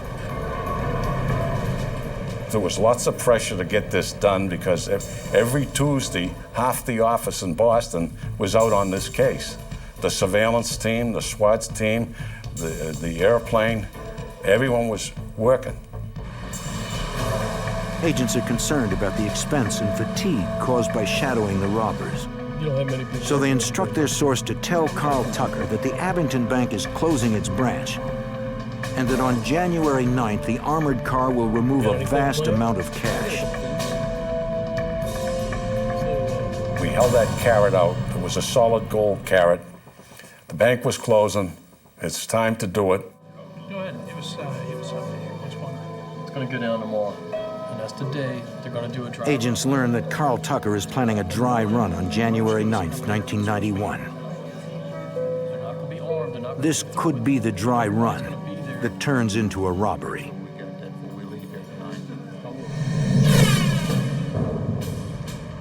Agents surveil members of Tucker's gang in the early hours of January 9th. They notice pre-dawn activity that suggests the gang is up to more than a dry run.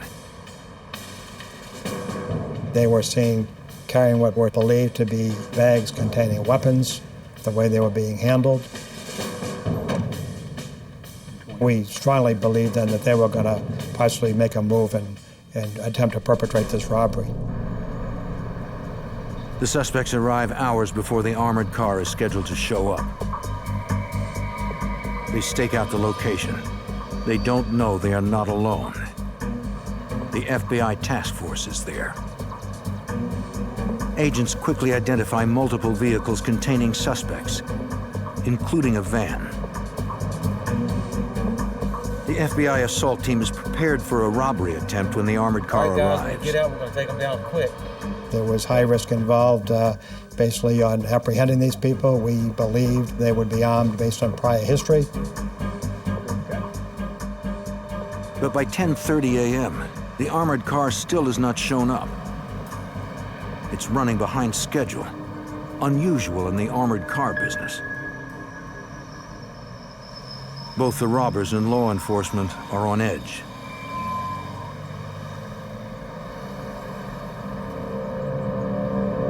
Then, the robbers discover the surveillance effort and attempt to flee.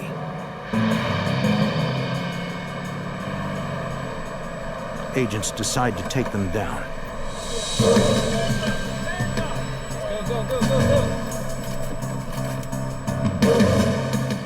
The task force converges on all the suspects' cars at once.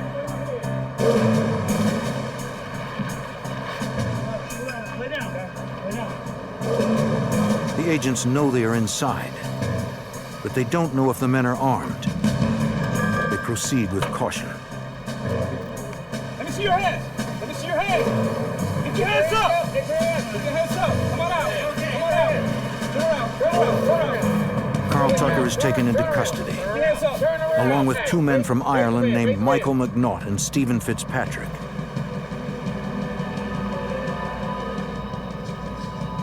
The old pro Fred Rogan had been standing guard outside a van. Stop. Hold it right there. He tries to walk away by acting like a bank customer. But the ruse doesn't work. Inside the robbers' vehicles, investigators find several items that prove Abington was definitely not a dry run. Ski masks, police scanners, smoke grenades. The van had enough items to start a small war. The armored car finally arrives nearly a half hour behind schedule.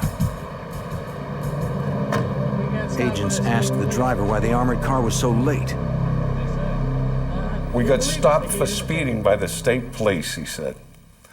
And then, what did you say to the trooper? We told him we were on our way to get robbed. And FBI was waiting for us. The trooper didn't believe them and gave them the ticket. In the end, all of the participants in the attempted armored car robbery in Abington were convicted. Michael Habich was sentenced to 19 years. The oldest of the group, Fred Rogan, got 10.5 years, as did the Irishmen Michael McNaught and Stephen Fitzpatrick. Carl Tucker received 19 years. James Murphy was the only suspect tied to the Fitchburg robbery. A witness saw him behind the wheel of the getaway car. Murphy fought his charges and received a 65-year sentence. They were all criminals to the core. They lived a life of crime, and they were all repeat offenders, and they never got out of the business. And I assume that they're out of it now because there have been no more armored car robberies. The FBI's chief source, Steve Farrell, provided damning testimony that helped convict the robbers. I was with the prosecutors during the trial. The source's life was threatened by one of the suspects, then threatened his life in my presence. Because of the threats against him, Steve Farrell went into the witness protection program. He died a few years later, knowing he had at least in part made up for his criminal past. I would say with the source involved in this case, redeem himself, I would agree. He risked his life.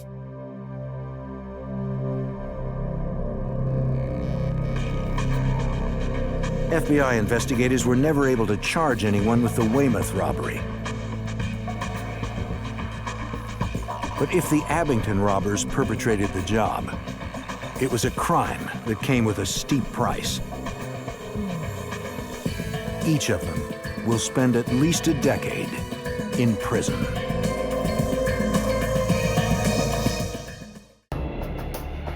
October 8th, 1985, marked the beginning of a string of brutal robberies that rocked South Florida. Two masked men used military weapons in a violent spree that threatened innocents. but no one knew who they were or where they would strike next. Before the FBI could stop them, lives would be lost, and law enforcement would be changed forever.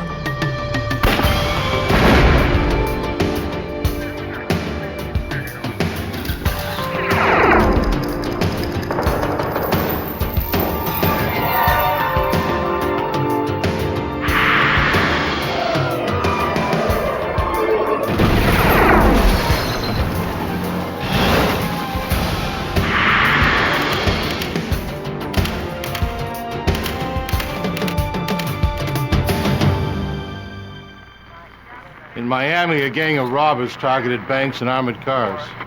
They carried assault weapons and weren't afraid to use them. They struck during the day and sometimes twice a day.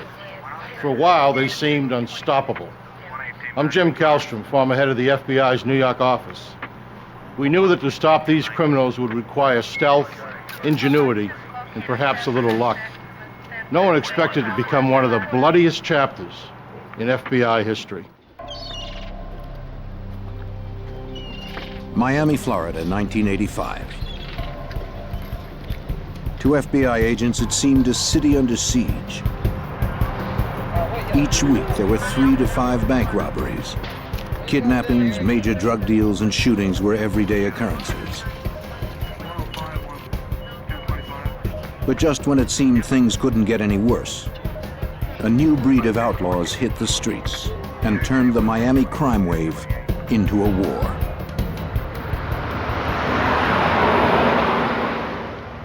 On October 8th, an armored car courier made a scheduled pickup at a steak and ale restaurant.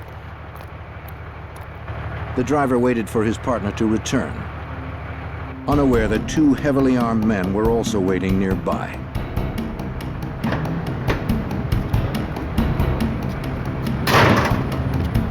As the guard approached the rear of the truck, the gunman advanced with military-style precision. Hold it! Come out! I can't. Open the door. Tell him to open the door. The driver refused to open his door. He drove away, following company policy.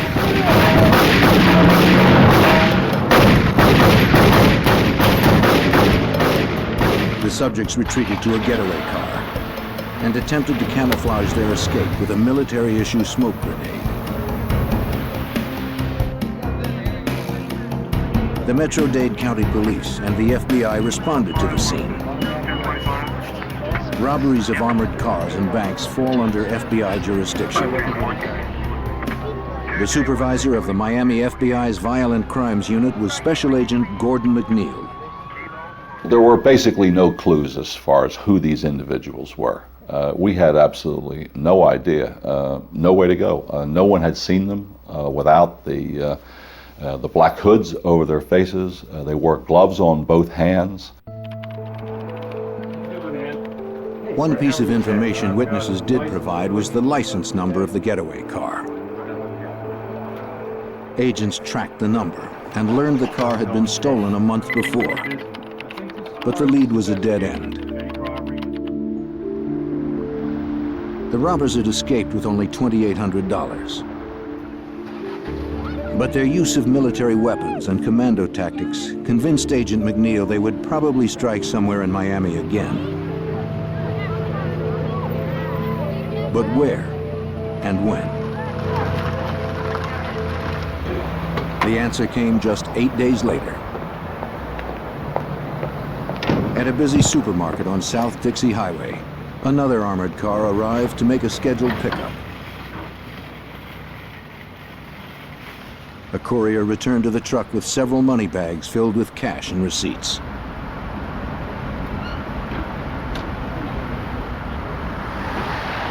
He never saw the car that came around the corner.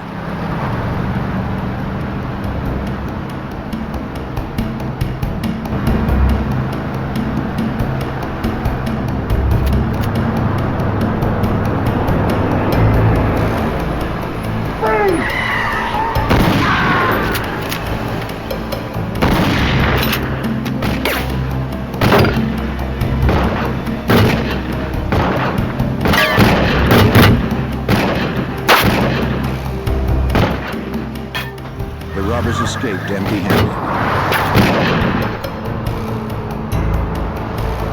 Metro-Dade police and the FBI quickly responded to the alarm. 6 Adam 31 1097. These men were clearly not afraid to use deadly force.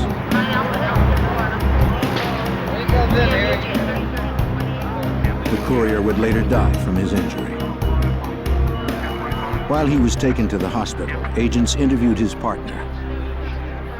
As he described the gunmen, it quickly became obvious they were probably the same men responsible for the previous robbery at the Steak and Ale restaurant.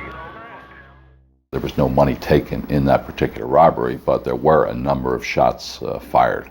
So the ante was still going up here as far as I was concerned because of the continued use of violence by these two individuals. Ballistics evidence would further confirm the connection between the two robberies. Investigators found double-aught buckshot from a 12-gauge shotgun, 45 caliber bullet casings, and 223 shell casings. The 223s seemed most significant.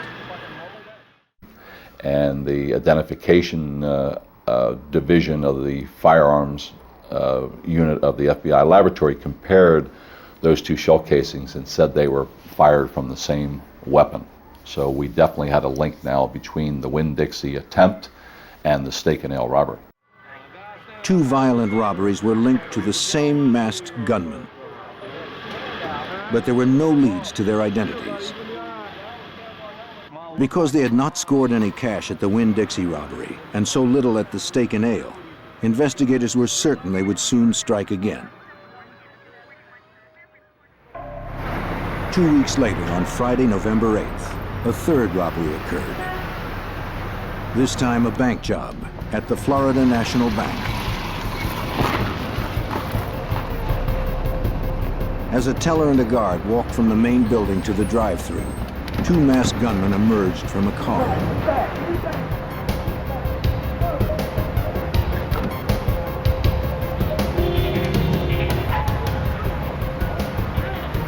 At gunpoint, they ordered the teller to open the door to the drive-thru. Get it open now! She tried to comply, but there was a problem with the key. Hurry up! Stalled in broad daylight at a busy intersection, the gunman aborted the robbery and fled with only the $10,000 the guard had been carrying.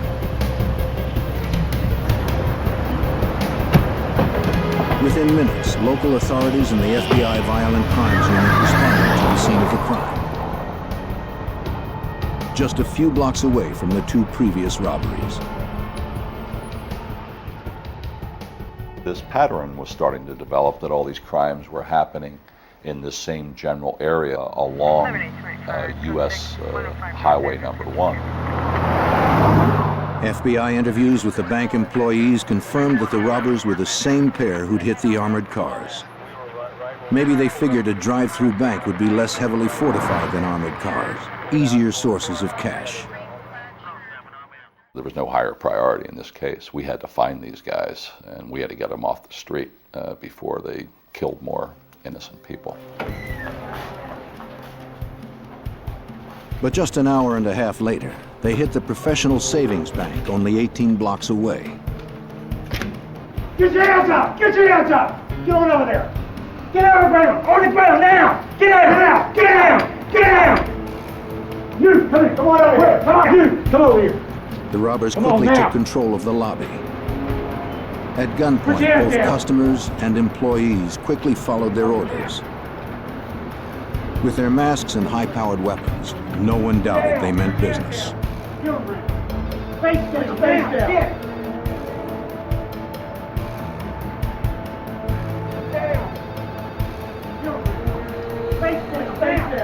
This time, they scored big.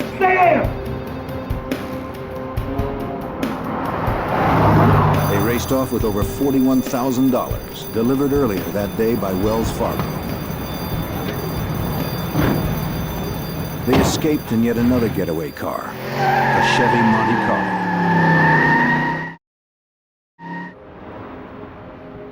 Witnesses had little to tell agents. The robbers had entered quickly and forced everyone down on the floor where they couldn't see what was going on. But since the men had actually been inside the bank this time, perhaps the security cameras had captured them on tape.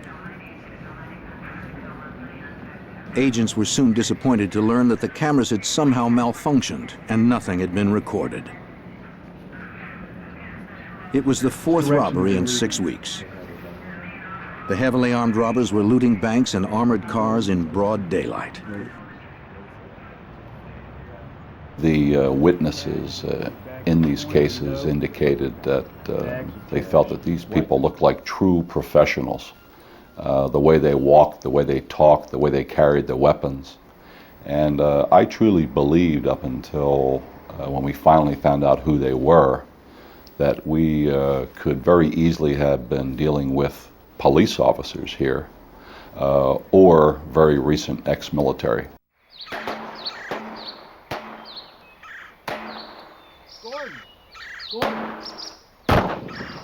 With such violent criminals on the loose, agents honed their own skills on the firing range. They worked the case relentlessly, exchanging whatever slim leads they had. But nothing panned out. 2 months went by without another robbery, and still there were no leads.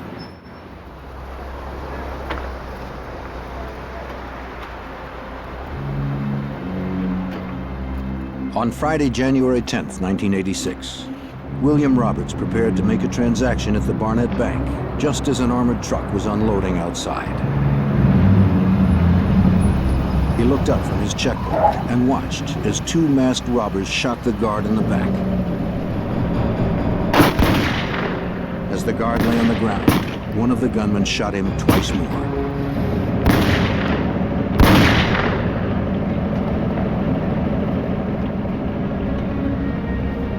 This was the robbers' 5th heist in just 3 months, and another big hit. They fled with $54,000.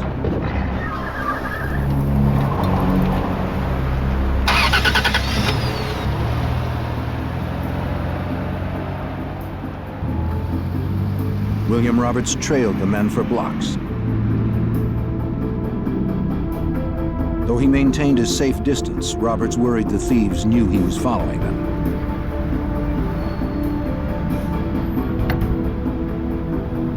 Still, he stayed on their tail and noted their license tag and car model.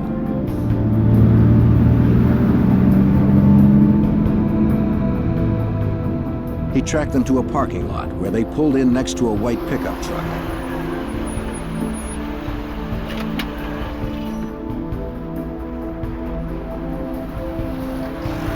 Roberts parked across the street and continued to watch them. He noted the make and model of the pickup truck, but could not see the tag number. After driving off, Roberts would flag down an officer and tell him the story.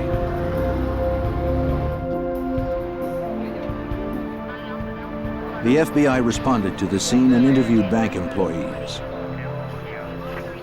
They found several .223 rounds, later determined to be fired from the same weapon used in the first 2 robberies. Nearby, FBI agents examined the getaway car the robbers had left behind. But William Roberts was the star witness. Thanks to Roberts, the FBI had the first big break in a 3-month string of violent robberies. A check on the license tag of the getaway car revealed the car was registered to a man named Aureliano Brielle. Agents prepared to pay him a visit. Since the car had never been reported stolen, they suspected Brielle was involved in the crimes. They dressed for safety.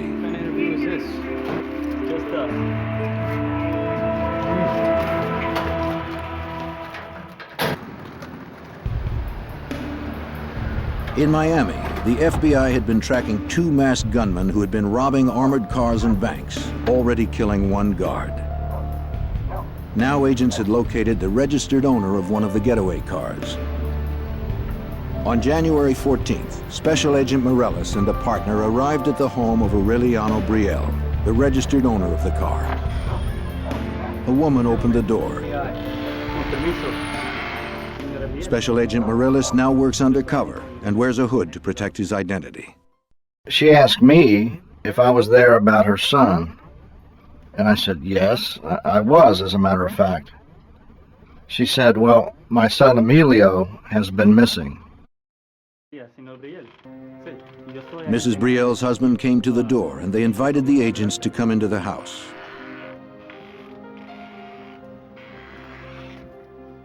Mr. Brielle explained that his son Emilio had disappeared 3 months ago with the family car, which he borrowed to go target shooting in the Everglades. The Brielles had filed a missing persons report, but heard nothing. They had hoped the agents brought news of their son. But both the Brielles and the agents would be disappointed. The FBI knew nothing of the young man's whereabouts. And as the interview progressed, Agent Morellis grew certain the Brielles knew nothing of the robberies. The conclusion at the end of the day was that the Brielle family was not involved. They were victims. Their car had been stolen and their son was missing.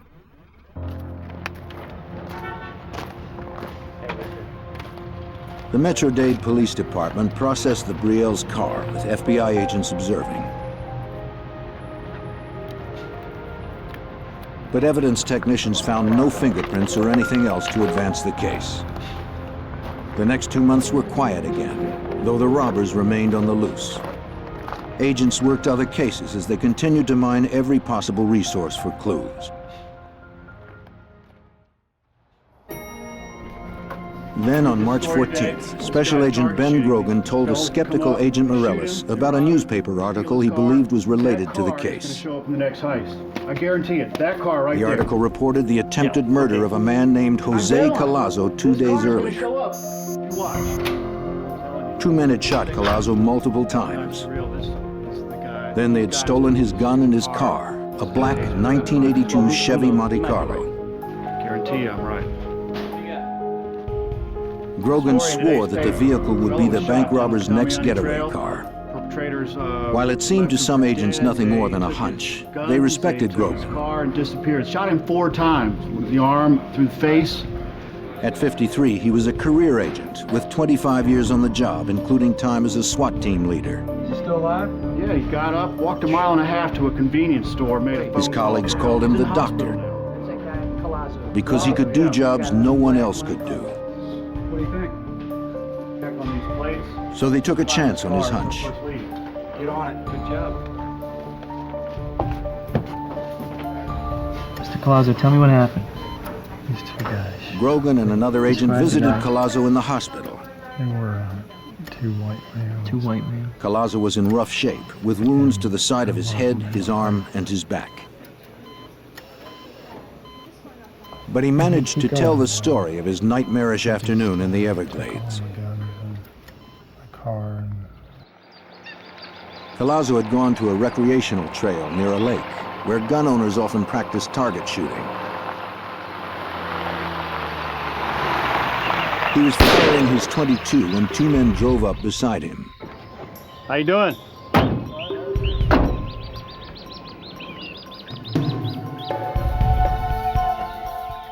The driver pulled a gun on Collazo, Hold up, shut up. who somehow had the presence of mind to identify it as a steel blue Magnum revolver. Shut up. He pegged the other man's rifle as a Ruger Mini 14. Shut up. Give him the gun. Give him the gun. When the assailants demanded Collazo's guns, car, and wallet, he complied. Now back on up. Back up. Give you everything. Back up. Shut up. But they shot him several times anyway, Back up. at close range.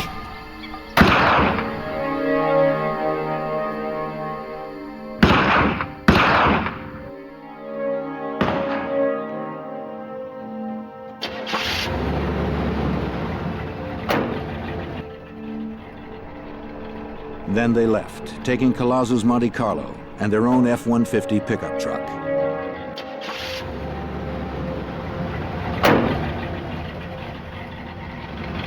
As they drove off, they believed Collazo was dead.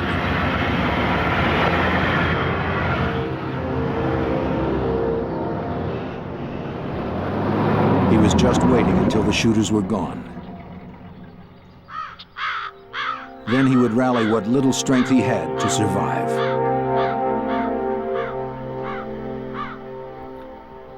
Collazo had to make a decision as to whether he would try to live or just lay down and die. And Collazo said he chose to try to live, so he picked himself up out of that lake and walked almost a mile after being shot 3 times to seek help.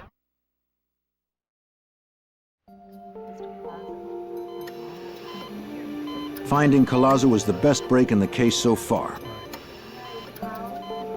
He provided the single clue no witness until now could offer: a description of the suspects' faces. They had not worn masks when they assaulted him. Using Collazo's description, a Dade County police artist drew composite sketches of his assailants. The drawings would be made into posters with information about the suspects and their crimes, plus the warning that both men were heavily armed and extremely dangerous.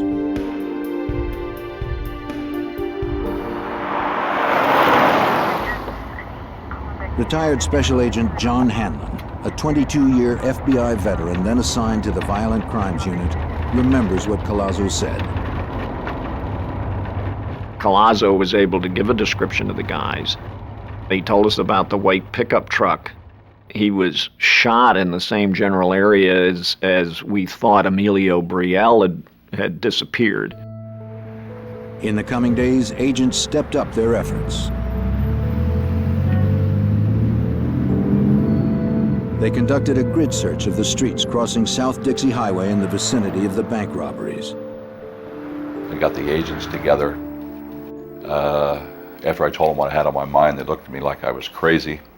But I said, I want you to go down between 88th Street on South Dixie Highway and 185th Street and come up with any license numbers on white Ford F-150 pickup trucks. Something just told me in my gut that perhaps, who knows, we're trying to make our own luck. What is it, 1 million to 1, 10 million to 1? I don't know. But they came back with the license numbers of 10 white Ford F-150 pickup trucks. Computerized checks of the license numbers would reveal the owners' names. Agents would then request driver's license photos from the Department of Motor Vehicles.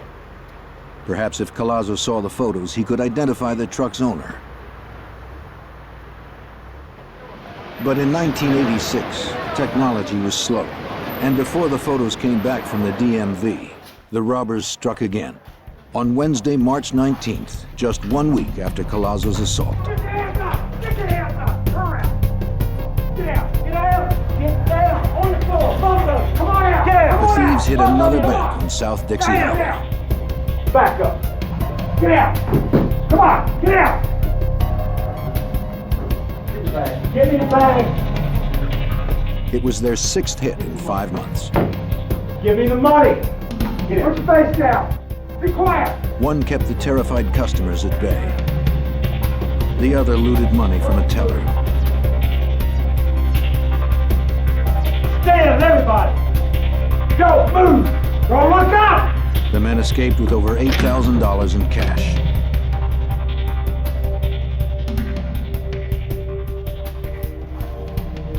As customers and employees recovered from the assault, an off-duty customs official who had seen the robbers flee called police.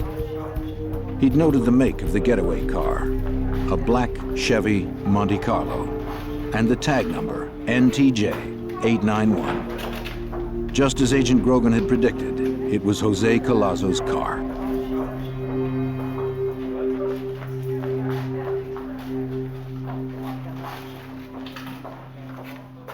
They didn't even change the tag.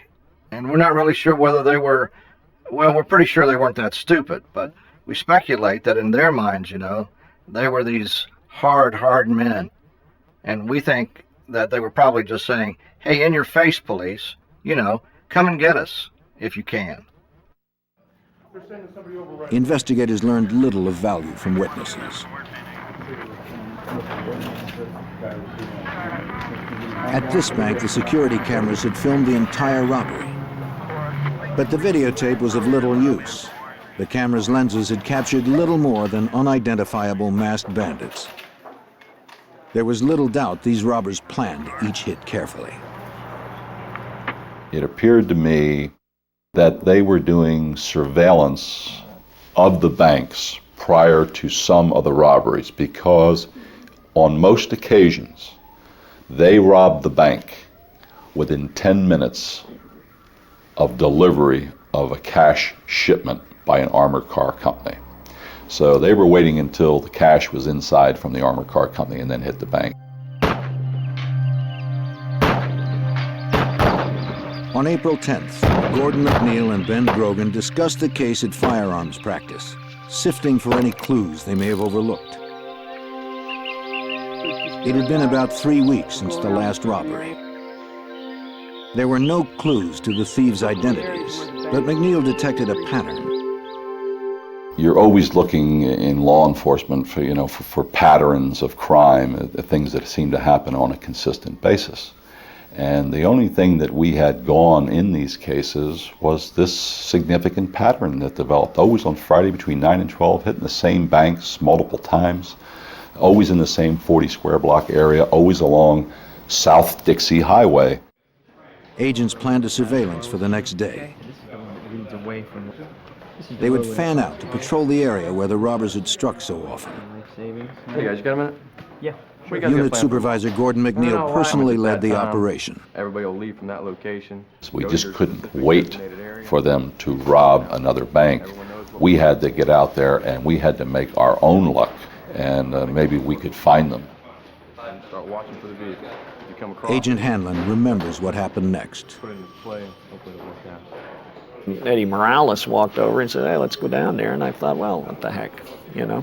So as a whim, I mean, there was no pressure to go or anything of that kind. I mean, I certainly had enough to do, and I liked Eddie, and I figured, well, we'll go on down there, we'll ride down, and you know, rather cavalierly, and spend some good times with Ed, and we'll take it from there. Many believed it was a long shot, but 14 Miami FBI agents met in a parking lot at 8:45 a.m. on Friday, April 11th, 1986.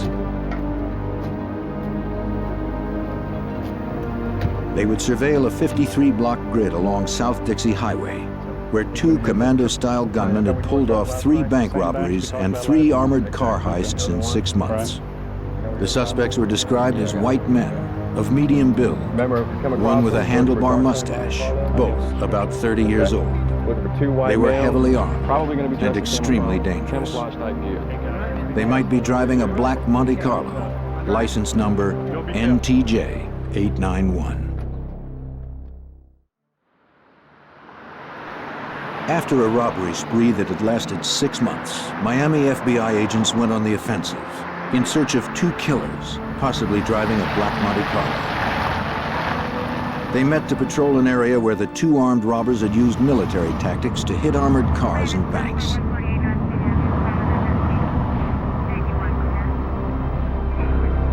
All would be stationed along the major thoroughfare of South Dixie Highway.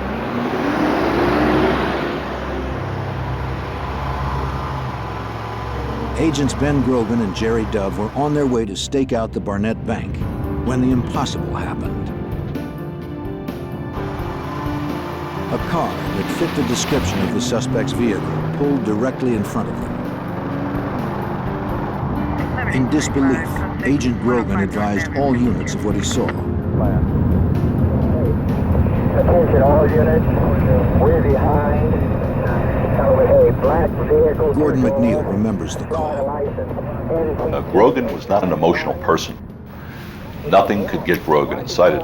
And I still remember his voice. He said, "We are behind a black Chevrolet Monte Carlo, Dade, Florida tag, NTJ 891. He said, "That's the tag, isn't it, Gordo?" I mean, he was just incredulous. Agents Morales and Hanlon were stationed at the Professional Savings Bank when they heard Grogan's call. They began to search for their colleagues. Hanlon was driving, with Morellis working the radio. Hanlon tried to get a gauge on Grogan and Dove's location.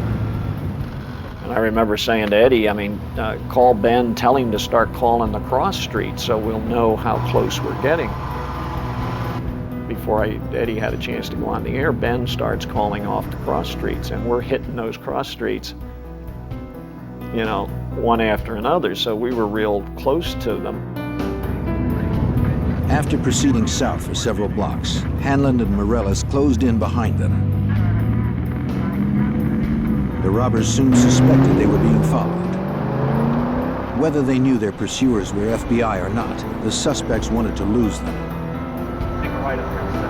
They took a right turn on 117th Street into a residential neighborhood, quiet at this time of day.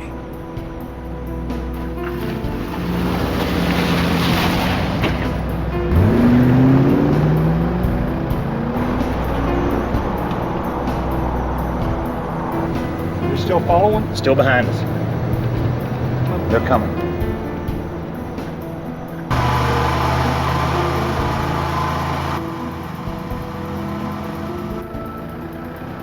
They turned right again, trying to lose the tail.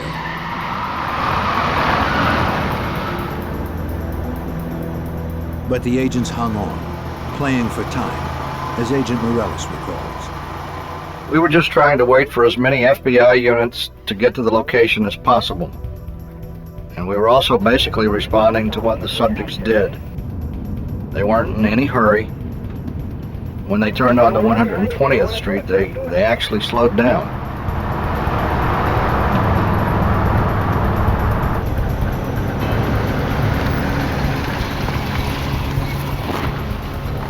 The caravan continued on, with the agents always concerned about endangering innocent bystanders.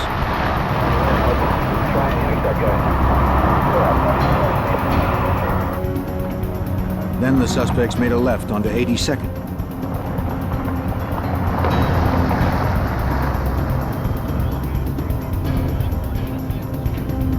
It appeared they were heading back to the busy highway, where civilians would be at risk should a confrontation turn violent.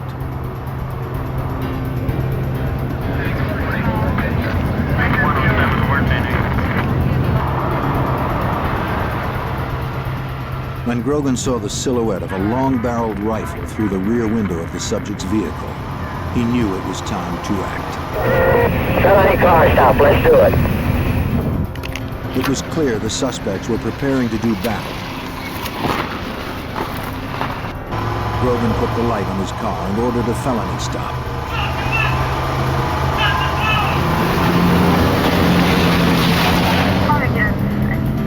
Grogan pulled alongside the suspect's car and ordered them to stop. The suspects ignored the order, and Grogan pulled ahead of them, blocking their escape.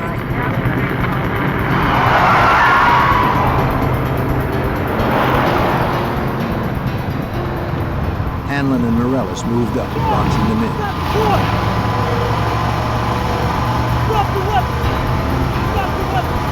The sight made an indelible impression on veteran agent John Hanlon. And I'll never forget the man's face. I could pick him out today. He looked like your basic Western bad man. He looked very, very determined. It seemed the suspects were as desperate to prevail as the agents who pursued them.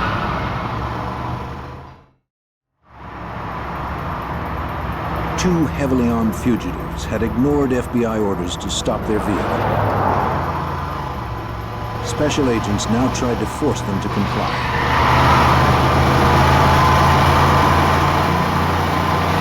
The last to catch up to the group was Agent Richard Manauzi.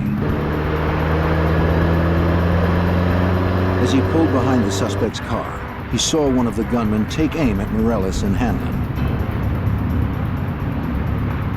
Manauzi rammed the fugitive's car from behind.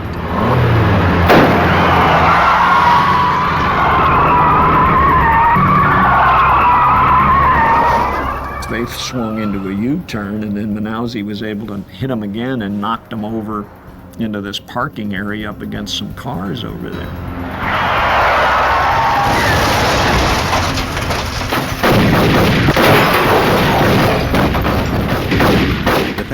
opened fire with a Mini-14 assault rifle. Outgunned, Agent Manalzi crawled to cover. Agent McNeil arrived seconds later, firing at point-blank range.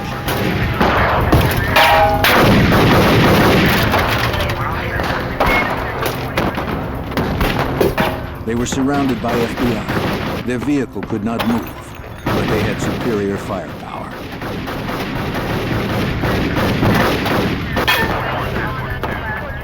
And they refused to surrender.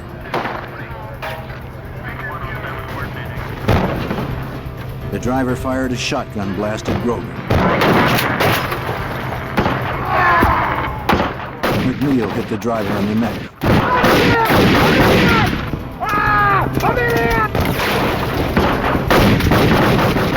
But the semi-automatic kept pumping out the rounds until one finally caught McNeil in the hand. Morellis and Hanlon advanced to cover him. Hanlon's .38 held 5 rounds. The Mini-14 had 30 rounds in each clip. And one of them shot down Agent Morellis.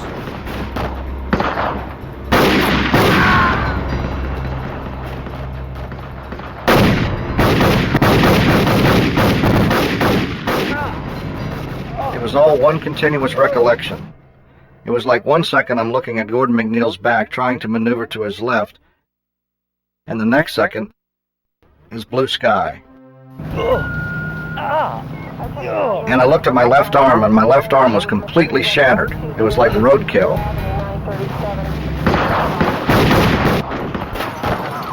His partner was down, but the shooter kept on firing.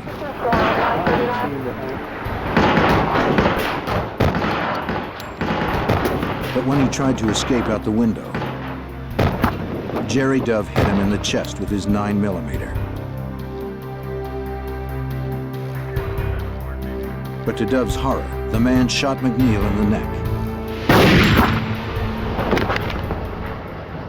I couldn't move my upper body, I couldn't move my arm, and I couldn't move my legs. So I assumed that I was totally paralyzed at that particular point. I couldn't move. 2 more FBI agents arrived and joined the gunfight.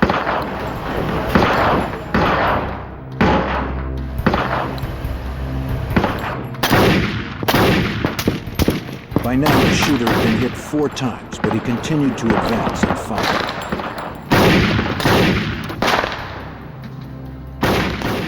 He just made up his mind that he was gone down, he was gone out, and he was going to take as many of us with him as he possibly could. The agents knew they were outgunned, firing 6 shooters against the suspect's 30-round semi-automatic assault weapons.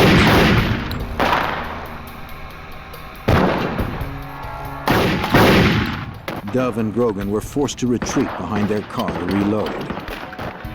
Hanlon, too, reloaded. But the shooter kept on coming.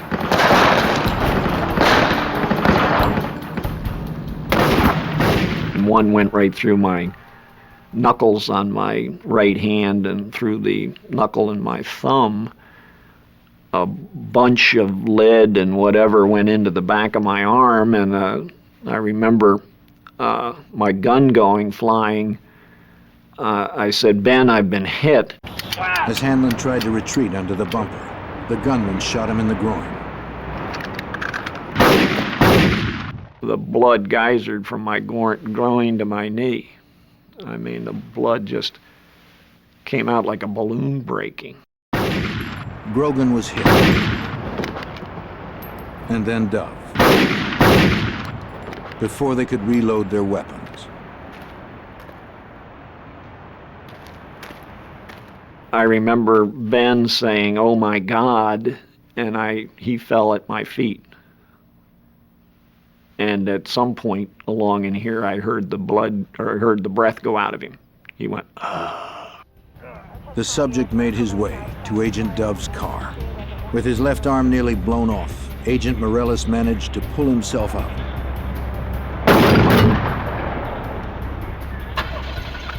The shooter was trying to flee, and Morales had to stop him.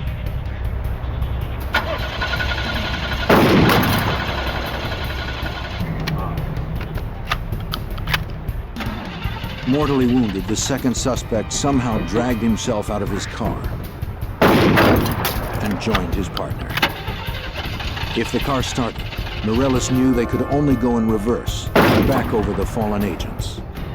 Eventually, I just got angry because I knew internally that I was dying, and my one last thought was, hey, if I'm gonna die, I'm gonna take these guys with me. I'm gonna make sure that they're dead.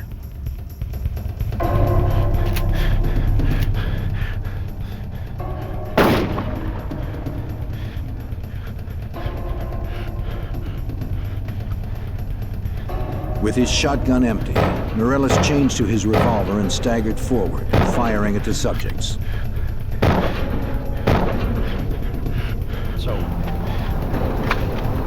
Morales' shots lodged in the men's spines, killing them both. It was a violent end to the lives of two violent men. Just a few minutes after it began, the bloodiest firefight in FBI history ended in tragedy. 2 agents were dead and 5 wounded. 2 suspects, still unidentified, had also been killed. Over here! Hurry up! Hey, let's have a killing me, man!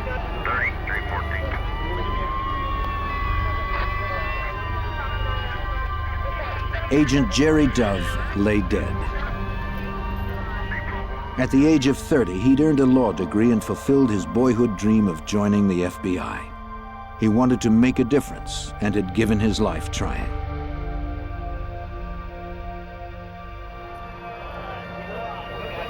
His partner, Ben Grogan, had also perished in the firefight. He had been just 1 year away from retirement when his wife could finally have stopped worrying about her husband's dangerous career.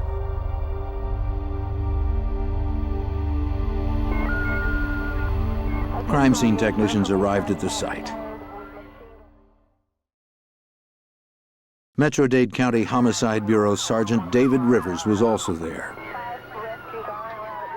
Rivers had the Herculean task of reconstructing 5 minutes of living terror. That would take weeks. Well, we have to find out what happened. And you do that in various ways. You obviously speak to the agents that were involved, and they can tell you what each one of them did individually. And then part of that is to take those different statements as to what they did individually and match it up with the physical evidence. The wounds on the body, the bullet holes in the cars, where the guns are located, where the cars are located, and to reconstruct it to make sure everything's exactly interpreted properly. Technicians recovered 143 bullets fired from the fugitives' weapons. Questions that had plagued agents for so long were finally being answered. The Ruger Mini 14 rifle used to kill agents Grogan and Dove would match the .223 bullets found at some of the armored car and bank robbery scenes. In fact, the FBI crime lab could now forensically link the killers with several of the earlier heists. And from fingerprints, the agents soon identified the subjects as 32-year-old Michael Lee Platt and 34-year-old William Russell Maddox.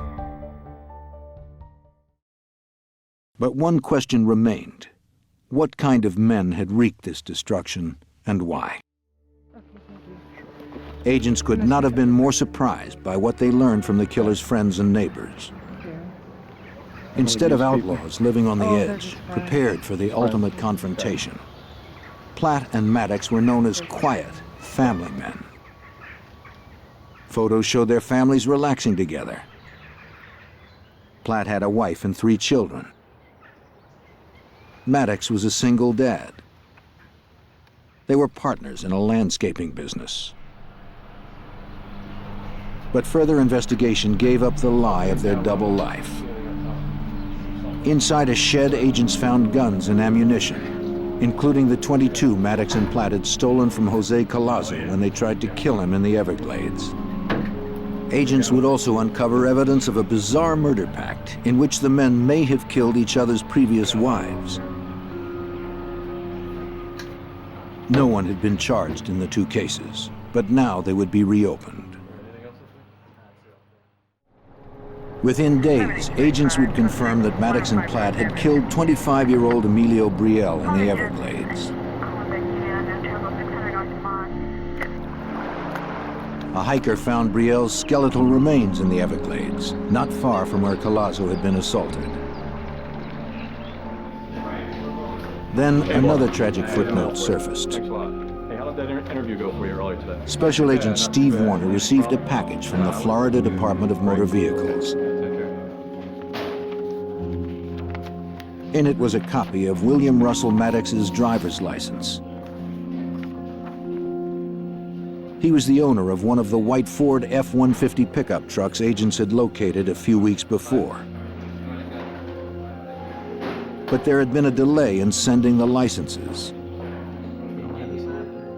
If they had arrived April 11th or prior to that, Collazo would have been able to positively identify Maddox, and we probably would have been able to arrest Maddox and also Platt, and 2 FBI agents wouldn't have been killed. But that's not the way the luck worked out in this particular case. The FBI investigation revealed that both of the killers had served in the military.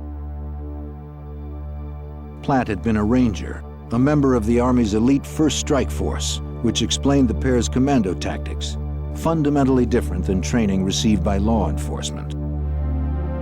We don't have an acceptable body count in civilian law enforcement. We're taught one way, and that's defensive type shooting. You take cover, you do not take casualties. And then you look at the way Platt reacted that day. He reacted in a military fashion. He had the heavier weapon. He had the Mini 14 with a 30-round capacity. His back was basically against the wall. He had no place to go, so he advanced forward on our position, laying down suppression fire, and ambushed Grogan and Dove, who were behind the car. As agents finally put the pieces together, a frightening portrait emerged of 2 formidable adversaries.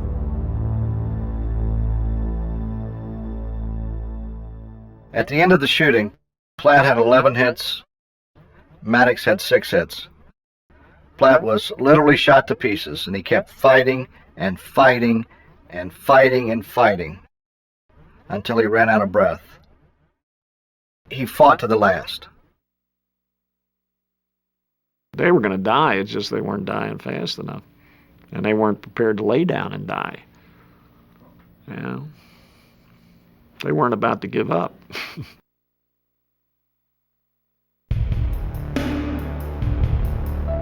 Out of this tragedy came some positive changes that have improved the safety of all in the law enforcement community. Agents and officers now carry more powerful weapons, and their training better prepares them for violent confrontations like the one on April 11, 1986.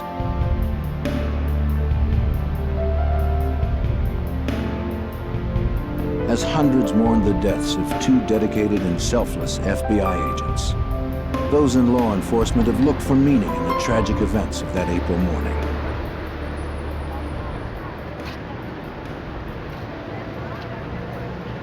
Over the years, Gordon McNeil has found some resolution.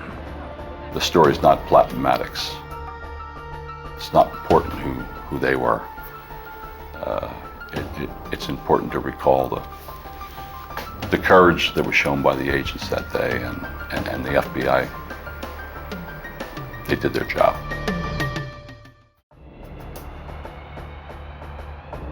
New York City's Mafia, an organization of brutal gangs. To gain wealth and power, members strong-arm businesses and kill anyone in their way. John Gotti was one of organized crime's fiercest members. He wanted to rule New York City. The FBI had to stop him.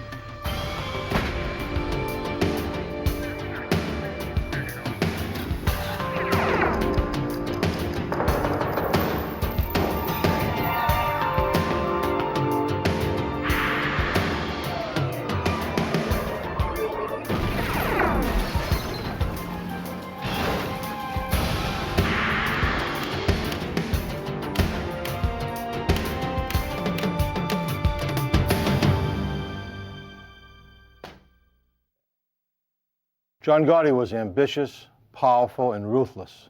He ruled with flash and conspicuous style, playing celebrity with the media and cat and mouse with the FBI. They called John Gotti the Teflon Don.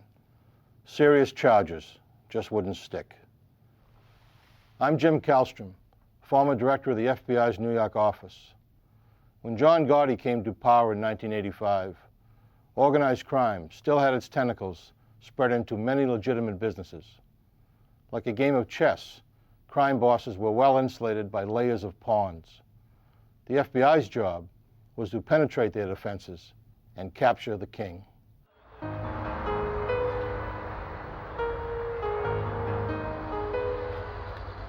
New York is the home of organized crime in America.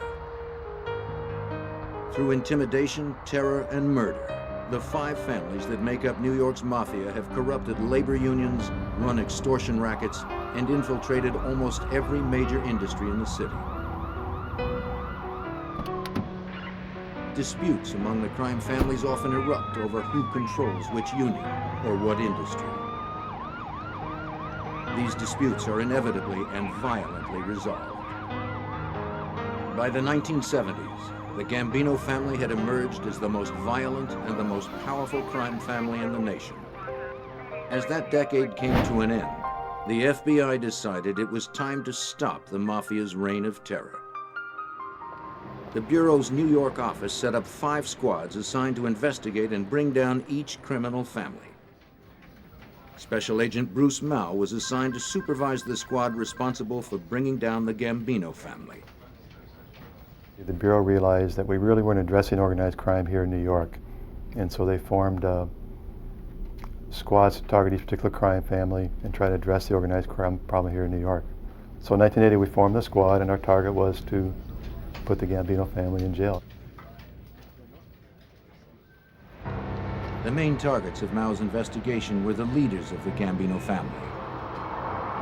The boss, Paul Castellano, and his underboss, Neil Della Croce. Castellano assumed leadership of the family in 1976, when Carlos Gambino, the namesake of the family, died of natural causes. The FBI were also targeting the most powerful captains in the family, like John Gotti. The captains controlled crews of soldiers who carried out the day-to-day criminal activity for the family. Castellano's crews would commit the actual crimes, but Castellano himself did not. Catching him seemed impossible. As the FBI soon learned, the entire hierarchy of the Gambino family was well insulated. The family army consisted of over 50 captains who controlled over 300 soldiers. It was a large and impenetrable secret society, accessible to outsiders only through the lenses of surveillance cameras. But federal racketeering legislation was passed that made ordering criminal acts as much of a crime as committing the crime itself. In order to successfully prosecute the hierarchy of the Gambino family, the FBI had to secretly get them on tape discussing their criminal enterprise. Mao and his team would have to patiently and methodically work their way into the intricate structure of the Gambino family. It would take years to accomplish that goal.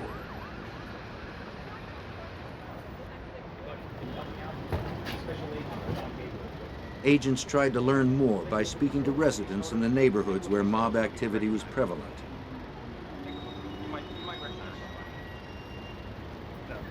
You sure now? Yeah. But take a look. You might recognize one of these guys. Take a look. Take a good look. Take your time. Few people were willing to talk. Only those on the inside could tell agents who were the real power brokers in the family.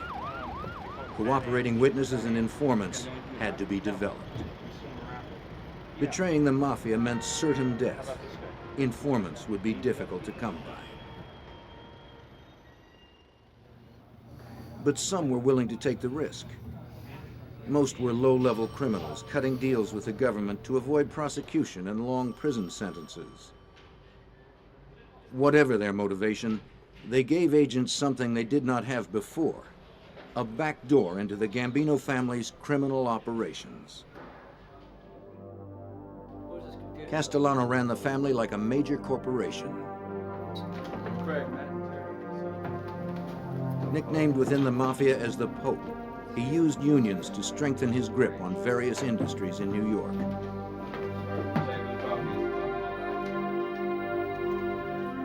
Louis Schilero, head of the FBI's New York office, is an expert on organized crime. One of the most influential things that the Gambino family did was the control of the labor unions in New York City. They exerted at one time tremendous influence in terms of the Longshoremen's Union, in terms of construction industry, trade unions, and in terms of the Teamsters and trucking. By controlling the trade unions in New York City, the Gambino family was able to control construction and certainly had a great influence in the garment center. And that generated tremendous amount of financial base to the family. You know, that's paper trail. Castellano knew how to keep his interests under control.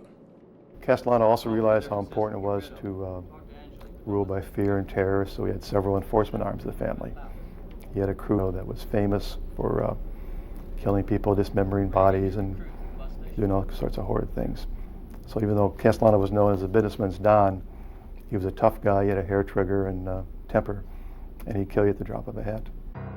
Getting to Castellano directly would be very difficult. His home in Staten Island was a fortress, under constant supervision by armed guards. He had also installed a sophisticated alarm system. Didn't you tell me that? Agents had no solid evidence to suggest that Castellano conducted criminal business in his home. Without such proof, a court would never authorize an FBI bug or a phone wiretap inside the home. Agents hit the streets. They hoped to find one weak link to exploit, one person in the family who made himself vulnerable to electronic surveillance. They learned through informants about a Gambino family crew headed by John Gotti that operated in Queens, headquartered in a private social club called the Bergen Hunt and Fish Club. A few of the FBI's well-placed informants were close to one of Gotti's lieutenants, a man named Angelo Ruggiero.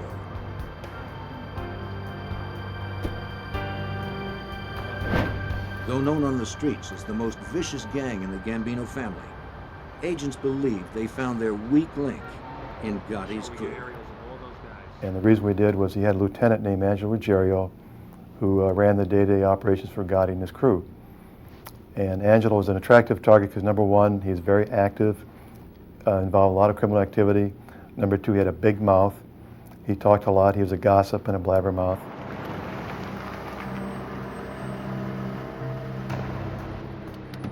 Mal quickly established surveillance teams to identify, record, and log every person who entered the Bergen Club.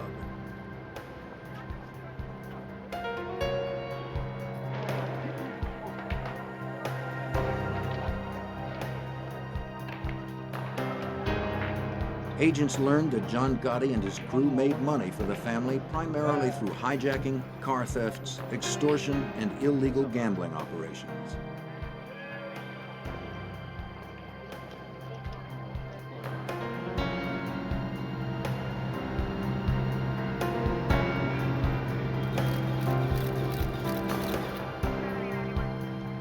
Informants told agents that Ruggiero sometimes discussed family business on his daughter's phone.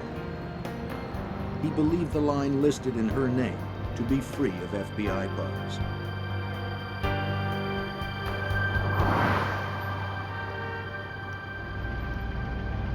Permission to wiretap a private telephone is granted sparingly. Agents must convince a federal judge that the target is engaged in criminal activities and that the wiretap is likely to produce more evidence. If conversations are not of a criminal nature, the wiretap must be turned off. The informant's statements were enough to convince a federal judge in late 1981 that Ruggiero's daughter's phone should be tapped. Mao's squad had found a way to infiltrate the Gambino family.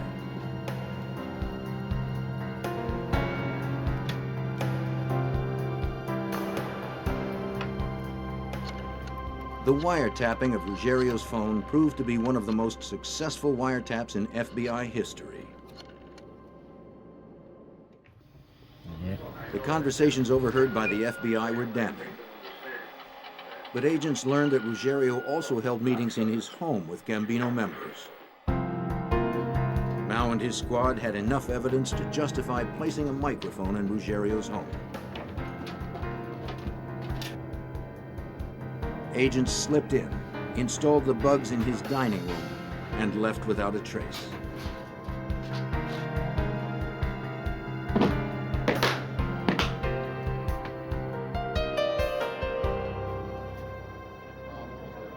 The success of the Mafia has always been its ability to stay one step ahead of law enforcement.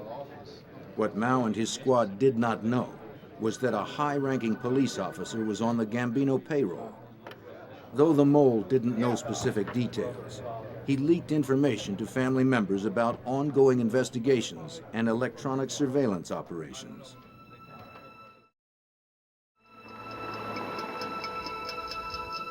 Angelo Ruggiero became paranoid that his house was bugged. He searched the house himself, but found nothing. Unconvinced, he called in a professional to conduct a thorough search or sweep for bugs.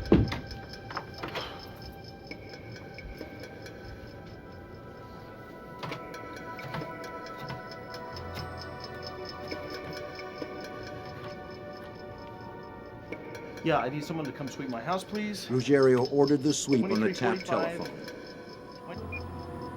When the FBI heard the conversation, they knew they had a crisis. 2345 Richmond Street. Got a problem. The phone tap inside the home was immediately turned off to avoid detection. All that work. If discovered, it would destroy weeks of diligent work and send the squad back to square one. And there were no targets as talkative as Ruggiero. Yeah, just come right here. Okay. The sweeper arrived with the most sophisticated electronic detection equipment available. Yeah, sounds good.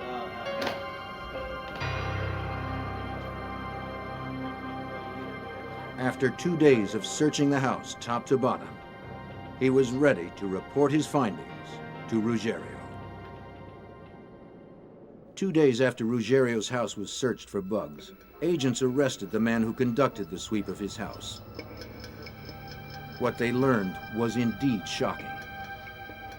He charged Ruggiero thousands of dollars for his services, but none of his detection equipment worked. He had swindled the mob. Fortunately, he had told Ruggiero his house was clean. It was a lucky break for the FBI. Not only had their bugs not been discovered, but now Ruggiero felt confident to speak freely in his house. And he did so with abandon, right into the FBI microphones. Slowly, the FBI was getting closer to the Gambino family hierarchy. To agents, the conversations were a gold mine. As Ruggiero met with his mob partners, the FBI learned of a major heroin trafficking operation conducted by Ruggiero and John Gotti's younger brother, Eugene. Over a 6-month period, Angelo and Eugene Gotti had distributed over 50 kilos of heroin in New York alone. The FBI had every last detail on tape. There was a mafia rule in effect that dealing drugs was strictly prohibited. The punishment for getting caught was execution. No appeal, no trial. Ruggiero did not have the boss's permission to deal drugs, and he knew the consequences.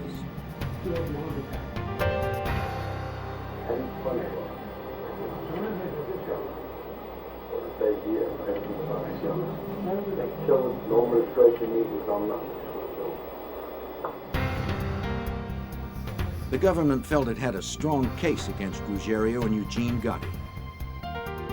In September of 1983, they were charged with running a major heroin distribution network and obstruction of justice. Though all of those indicted were part of John Gotti's crew, His name was not mentioned in the taped conversations. But with the indictment, Castellano would soon find out that Gotti's men were dealing drugs. Learning of the heroin operation, however, was not the only valuable piece of information learned by agents. Just prior to his heroin indictment, Ruggiero would meet with other soldiers and discuss how he and John Gotti would go to Paul Castellano's house every Sunday for a family meeting. And then Angelo would give him a blow-by-blow what happened in Paul's house. The Pope did this, the Pope did that, he's mad at this guy. Everything's going in the family, we found out through Angelo's big mouth. And then next day, other soldiers would come over. Of course, Angelo had to reconstruct what happened again. So we found everything was happening in the Gambino family, thanks to Angelo Ruggiero, John Gotti, and Paul Castellano. Based on the Ruggiero wire, agents now had probable cause to bug the house of Gambino boss Paul Castellano.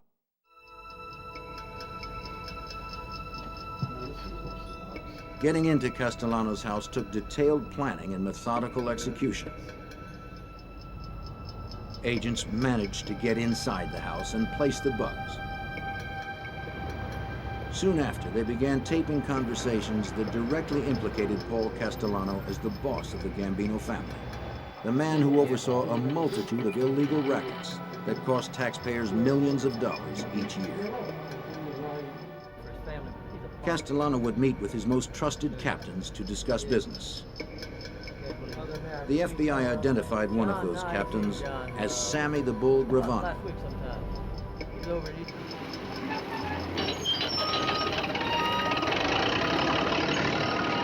As his nickname implied, the Bull was both strong and aggressive. He was a boxer and a bodybuilder. He was also the family's top enforcer. Gravano generated his money for the family in the construction industry. He was adept at a number of criminal activities, but his most notorious skill was murder.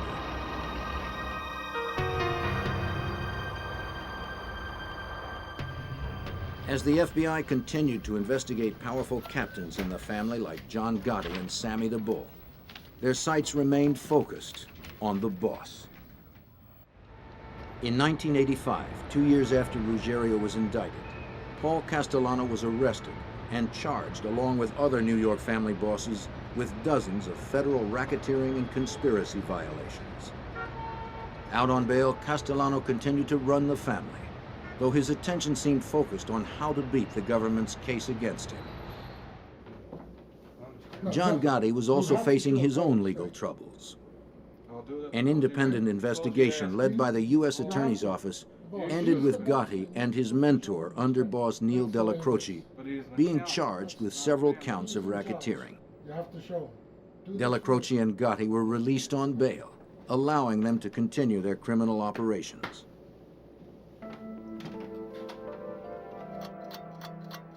Months later, Della Croce lay dying of cancer. The FBI had bugged his bedroom.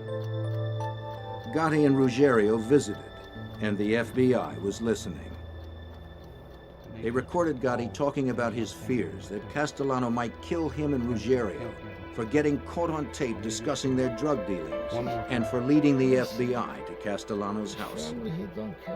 The boss wanted to hear the FBI tapes. Della Croce promised Gotti that he would do anything in his power to protect him. Della Croce's loyalty to Gotti was causing a rift in the family. He was stalling the boss, reluctant to turn the tapes over to Castellano. The Gambino family was splitting in two.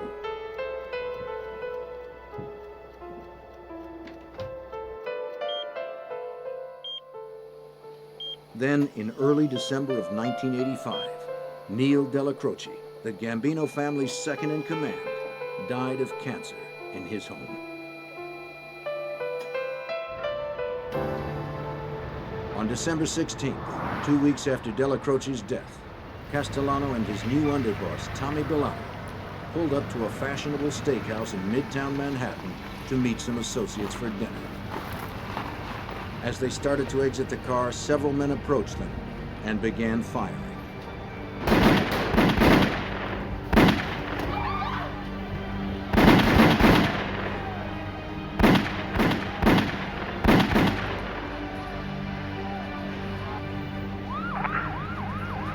Castellano and Bellotti never knew what hit them. They were killed instantly.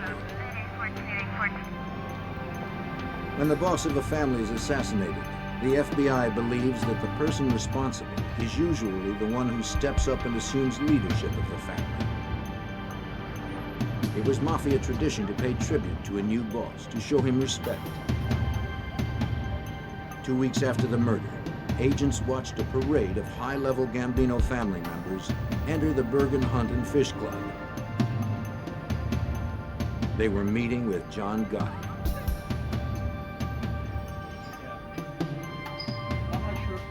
Agent Mao and his squad would have to restructure their attack on the Gambino hierarchy. John Gotti was the new boss of the family. Agents pieced together his criminal history and traced his rise to power. John Gotti became a Gambino family associate around 1970. He impressed the boss in 1973 by killing a man who had kidnapped and murdered a relative of Carlos Gambino. Gotti served 2 years for the hit before he was paroled. Upon his release, he quickly gained respect within the family. He began to make a great deal of money for the family through loan sharking and gambling operations.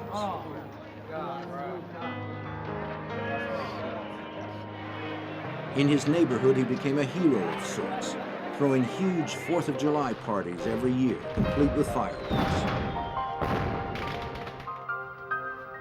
Special Agent George Gabriel was assigned to Mao's squad in 1985. He quickly became an expert on John Gotti. He took care of if there were old ladies that were in need. If he had money in his pocket, he'd give it out. He was, in some respects, a Robin Hood in his neighborhood. And that's how he carried himself. But how did he make that money? By killing, by robbing, by manipulating, by bribing, by controlling rackets that he didn't have a right to control. And that's a side, when he didn't like you, when you fell on the wrong side of John, you died. I mean, there was no mercy. You died. There was no two ways about it. Gotti was now the king. He found himself in command of a multi-million-dollar crime network made up of scams he did not know existed. He had a lot to learn. With their bugs and surveillance, Special Agent Gabriel and the rest of the FBI squad learned right along with him. John Gotti took over that family. He had to learn what the rackets were, and as he's learning them, we're learning them. Who's got what industries, who's collecting from what unions. He's asking captains to give him a list of all the soldiers in their crews, so he could know who he's got in his family and how many. Gotti was the boss, but he still had legal troubles. 6 months after becoming the head of the family, he was sent to jail to await trial on loan sharking and gambling charges. Jail didn't slow him down, though. From his cell, Gotti ordered a murder. It was against Robert DiBernardo, who had been a close associate of Gotti. DiBernardo's assassination was set up by Angelo Ruggiero, who was still awaiting trial for his 1983 drug indictment. Angelo's one of the few guys who's got access to John in jail and tells him that Robert DiBernardo is talking subversive behind John's back, the boss's back. He's saying that John isn't fit as the boss and we should appoint somebody else as the boss. Angelo wants this done because Angelo owes Robert DiBernardo a lot of money and he doesn't want to pay him back. I was going over some of these contracts here, this public housing contract. On Gotti's behalf, Ruggiero asked Sammy the Bull Gravano to set up the hit. You want some coffee? Yeah, that'd be great. Give us some coffee, will you? On June 5th, 1986, DiBernardo showed up for a meeting at Gravano's construction office. Everyone greeted him as usual. DiBernardo must have suspected nothing. You know, we got all those contracts.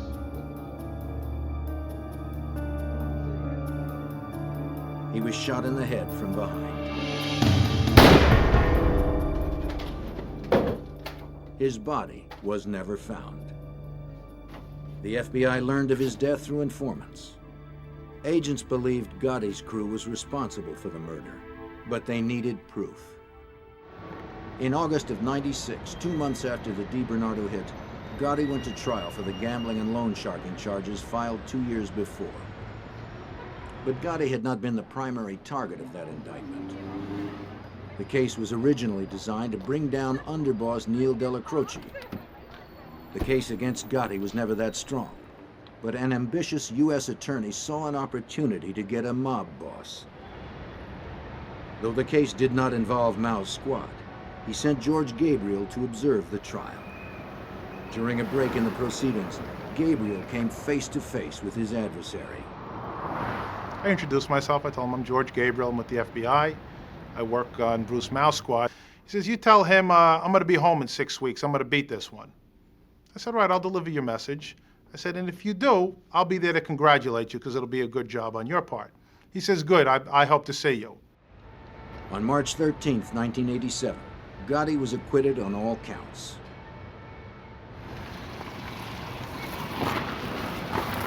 George Gabriel made good on his promise. After the verdict, Gabriel went to the Bergen Hunt and Fish Club in Queens, where Gotti was having an acquittal party.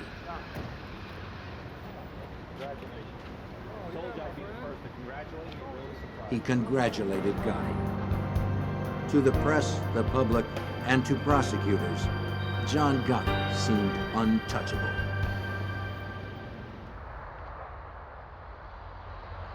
Out of jail, John Gotti resumed his celebrity status. Around town, he was seen at fine restaurants and glitzy nightclubs, always immaculately dressed. Already he was known as the Dapper Don. Now, with his acquittal, he earned the title of the Teflon Don. Charges slid right off him. To the media, he was glorified as the underdog who took on and beat the government. But now, it was Mao's turn to make a case against Gotti. I get upset when they glorify a guy like that. To me, he's just a common thug, a criminal. He's a terrorist. He doesn't believe in our government. He doesn't believe in voting, doesn't believe in church, he doesn't believe in family. He's a mass murderer. How can you glorify this guy and make him a role model for your kids? It's very upsetting to me. In order to make his case against Gotti, Mao had to find out where he was conducting his business. The FBI bugs planted at the Bergen Hunt and Fish Club had dried up. Since becoming boss, Gotti wasn't spending as much time there. The squad leaned hard on informants to find out where Gotti held his high-level meetings. It took 8 months, but in early 1988, they finally found Gotti's new headquarters. Gotti turned the Ravenite Social Club in Little Italy into his headquarters. It was a symbolic gesture on Gotti's part. The Ravenite was his mentor Neil Della Croce's old club. Here, Gotti would meet with his captains to conduct family business. Agents rented an apartment down the street from the Ravenite. A high-powered camera was installed to record all those who came and went from the club. In February of 1988, the FBI earned court approval to bug the Ravenite. With 30 or 40 people in the room, deciphering conversations was difficult.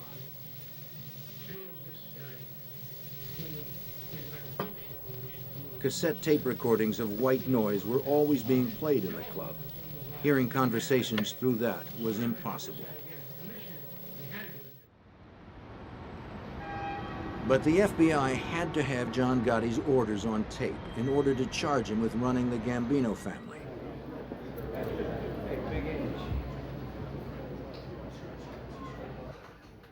So far, the bugs in the Ravenite had not produced much evidence.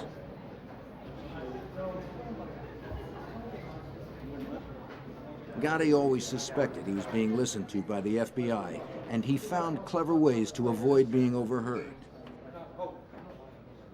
John Gotti was notorious for going on what we described as a walk talk, where he and the person he had to discuss something secretive. Not all mob business is open to everybody in the mob. There were times where a captain would have to speak with his boss. John Gotti would take that person and they'd go outside. Going outside, they're evading the possibility of a bug.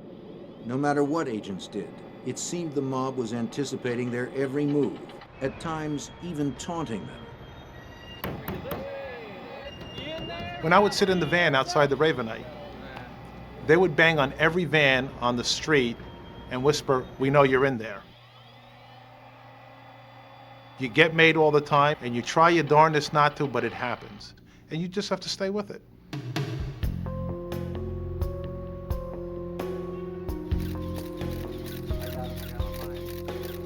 John Gotti ordered another hit out of range of the FBI bugs. This time, it was Louis Melito, a Gambino soldier whose loyalty to Gotti was suspect. Gotti felt Melito was a threat to the family administration, since Melito had been a close business associate of Paul Castellano and Tommy Bilotti. Sammy the Bull agreed to oversee the hit. He too had little use for Melito. Sammy felt he was trying to move in on the construction industry. Melito was shot dead under Gravano's supervision, his body removed and never found. The FBI learned of the hit through informant rumors. But again, there was not enough hard evidence on Gotti to arrest him. Gotti was ordering people killed right under the FBI's nose. The cat-and-mouse game intensified, and so did the pressure on the FBI to stop him from ordering more killings. Mao knew he was overlooking something. Gotti must be talking, but the FBI didn't know where. In December 1988, Bruce Mao decided it was time to shut down the wire and regroup. It was a very frustrating time because we knew we were so close. We had these guys on videotape. We could see them coming and going. We saw the walk talks around the street. We were so close, but yet so far away from achieving our goals. The bugs were shut down, but the FBI's Gambino squad would not give up. They developed a new informant who told them Gotti would sometimes be in deep conversation with one of his men in the Ravenite. Then abruptly, they would leave the table and go into a hallway behind the club. Usually they were gone for 10 or 15 minutes.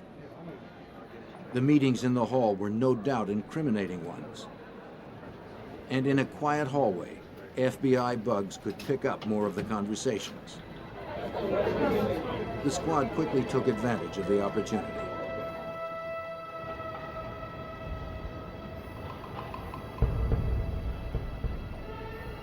In October of 1989, agents bugged the hall.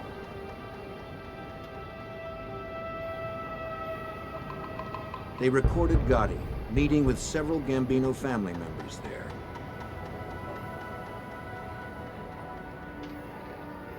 The bug produced some evidence against Gotti, but not the evidence they needed to put him away for life.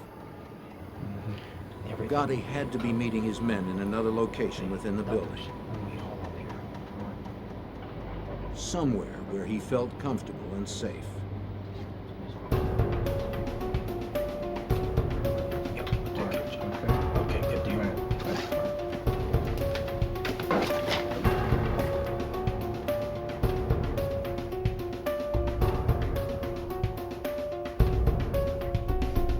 In the fall of 1989, agents learned from informants about another location within the building that Gotti frequented. Nettie Sorelli was a widow.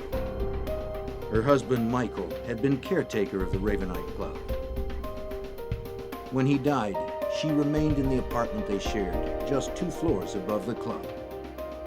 It was believed that Gotti used Mrs. Sorelli's apartment to talk about sensitive family business. Getting into Mrs. Sorelli's apartment undetected was going to be a problem. She rarely left. As the FBI's Special Operations Squad tried to figure a way in, agents learned that Mrs. Sorelli would be leaving town for the Thanksgiving holiday.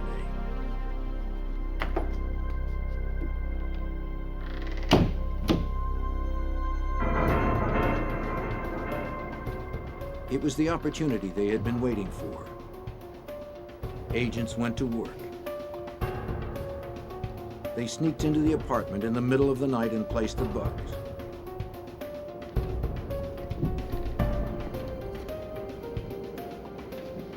On November 30th, 1989, the first conversation taped in Mrs. Sorelli's apartment came over the wires. Crisp and clear, all participants talked freely. They spoke directly, using no code words or sign language like they often did when a bug was suspected. For weeks, agents listened in on the apartment conversations.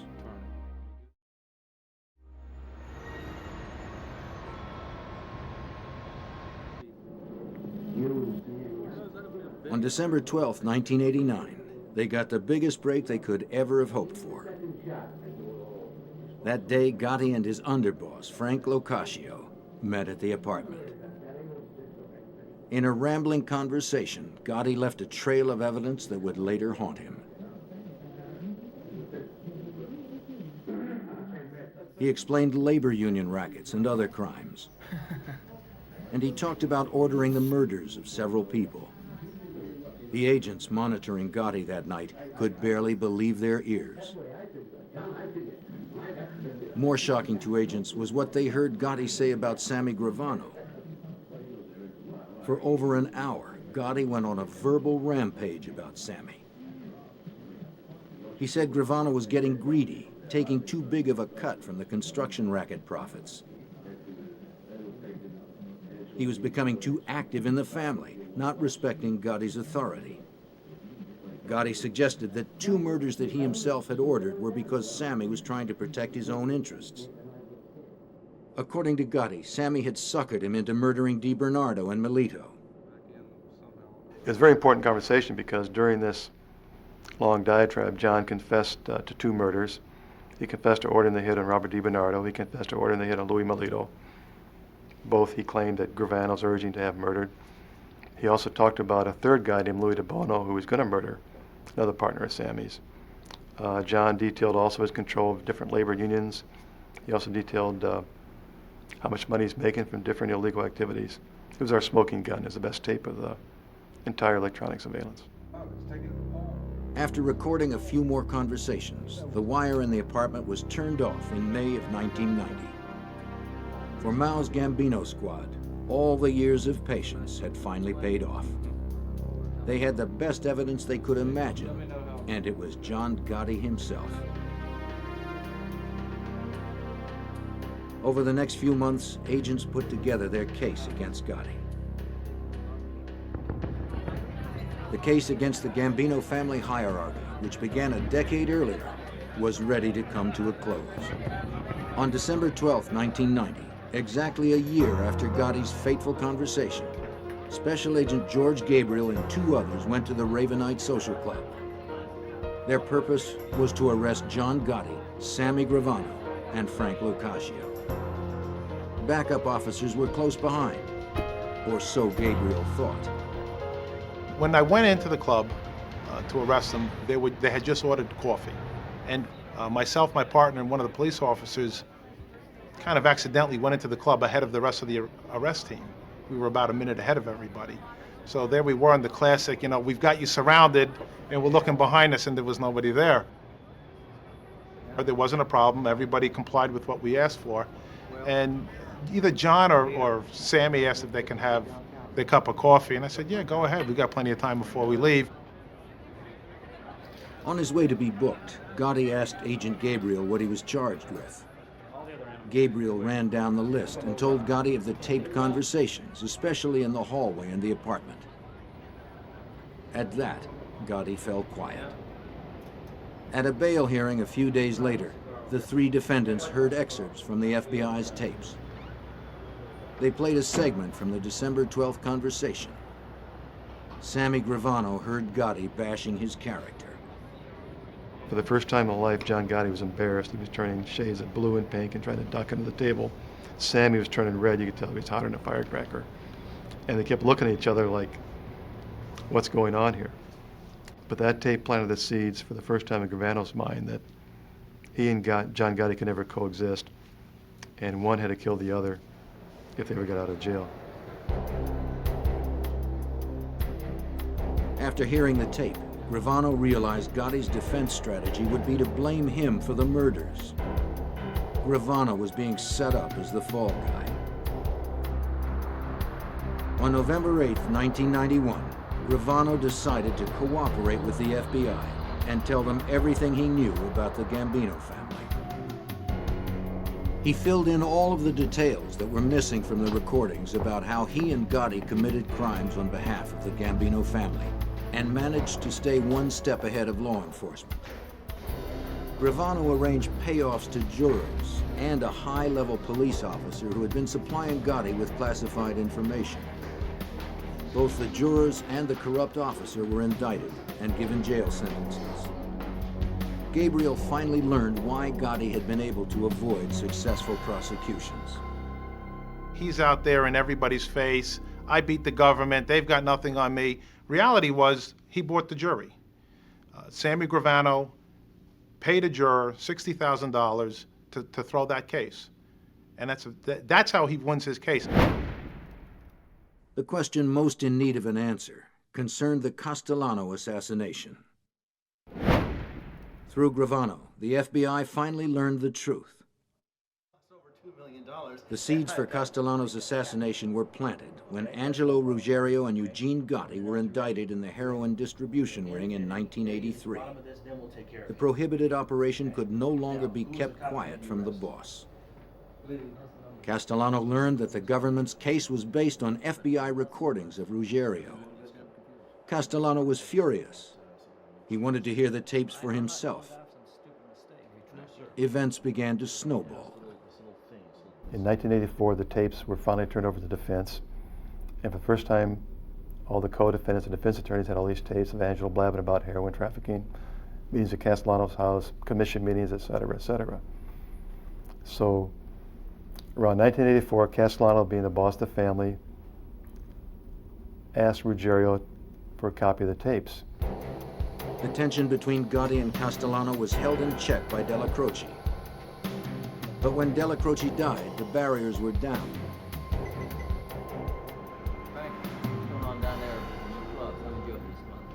A few days after Della Croce's death, Castellano summoned his captains for a meeting. Tommy Bellotti would replace Della Croce as underboss. More ominously, Castellano declared that Gotti's crew would be disbanded, his men absorbed into other crews. Castellano had finally listened to the Ruggiero tapes. They had given the government such a good case that after the trial, there probably wouldn't be much of a Gotti crew anyway. Gotti was furious, and he knew he was a target. There was grumbling among the ranks that Castellano was preoccupied with his legal problems and wasn't paying enough attention to the family. Some members thought he was pocketing too much money for himself, not spreading it around among the soldiers and captains. Gotti began to formulate his takeover. He had Angelo Ruggiero approach 3 of the 4 other mafia families. He wanted to know if they would look the other way if something were to happen to Castellano. The families said they would not interfere. Gotti carefully picked a few soldiers to help plan the hit. In particular, there was one Gambino member whose support would be crucial if the hit was going to succeed.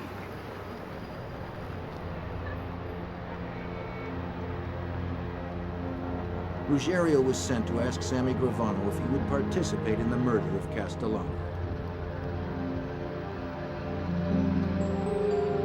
Gravano agreed. He was aware of the growing dissent within the family. He also knew that John Gotti was powerful enough to pull off the murder of the boss. And when the other families agreed to stay out of the way, Sammy knew the smart play was to back Gotti.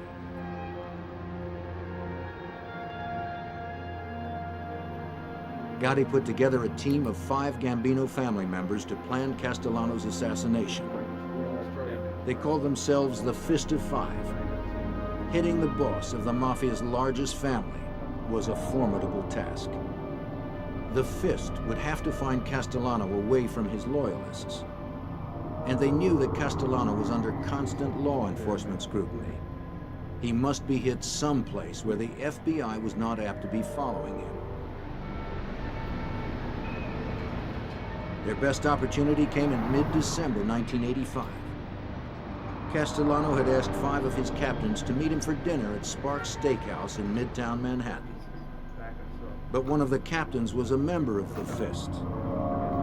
The night before the planned hit, the Fist convened at a construction office used by Gravano.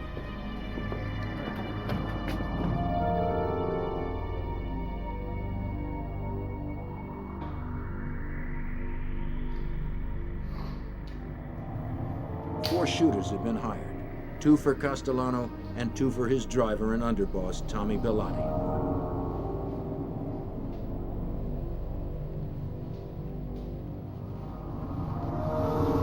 The murders had been meticulously planned. On December 16th, the team gathered in a park about a mile from Sparks. The 4 shooters dressed alike, in black Russian hats and light-colored trench coats. If seen by witnesses, they were more likely to be remembered for what they wore rather than their faces.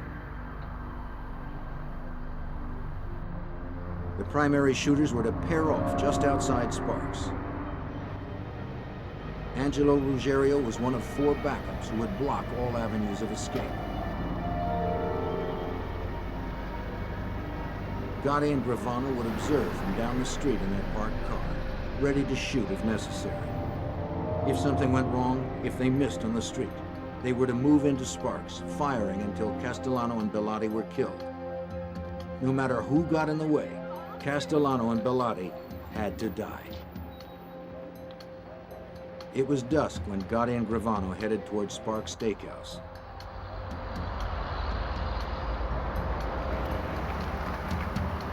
The shooters took their places.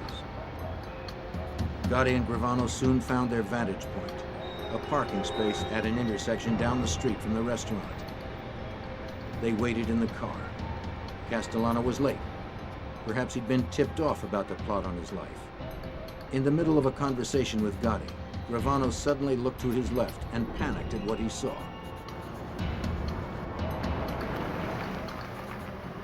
It was a black Lincoln with Bellotti at the wheel and Castellano beside him. For one moment, Gravano and Gotti thought they would be seen.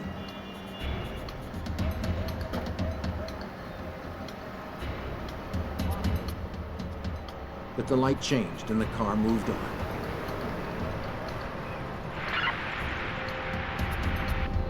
Gravano radioed ahead. It was time.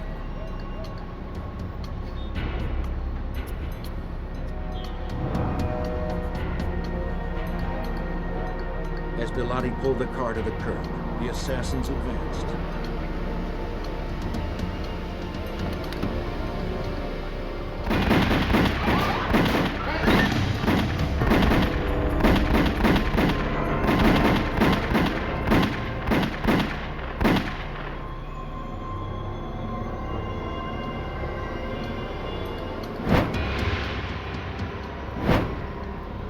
Paul Castellano and Tommy Bellotti lay outside the car, each shot by 6 bullets.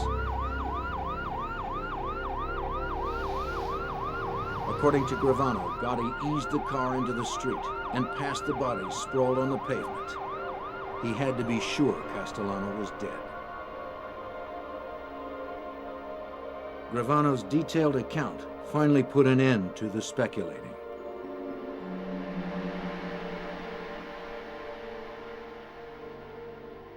As part of his plea bargain, Gravano testified against his former boss. He admitted to his role in 19 mob-related murders. He served 5 years in prison and voluntarily entered the Witness Protection Program. On April 2nd, 1992, John Gotti was convicted of 5 murders, including Paul Castellano's and Tommy Bellotti's. He also was found guilty of other crimes under the umbrella of obstruction of justice and racketeering. They included bribery of a police officer, jury tampering, gambling, bookmaking, tax evasion, and attempted murder. John Gotti lived out his life in federal custody, stripped of his audience, his expensive suits, and his flamboyant style. He died in a prison hospital on June 10th, 2002. The FBI crackdown on organized crime is working. Louis Shaliro, head of the New York office, is optimistic about New York's future. People today, I think, can build a building in New York City without being shaken down by a Cosa Nostra family. I think a restaurant in New York City could have their garbage picked up without fearing that they will be shaken down if they don't pick a particular carter. People today can compete on the Fulton Fish Market without the necessity of paying off one of the particular New York crime families. So we've come a long way. There is certainly a lot of things that left to be done, but I think people generally in New York City certainly are starting to feel the effects of this effort. The battle rages on in New York City. Mafia families continue to plunder, continue to kill. But because of the ceaseless efforts of the FBI, the people of New York are beginning to feel relief as more and more mobsters like John Gotti are taken off the streets.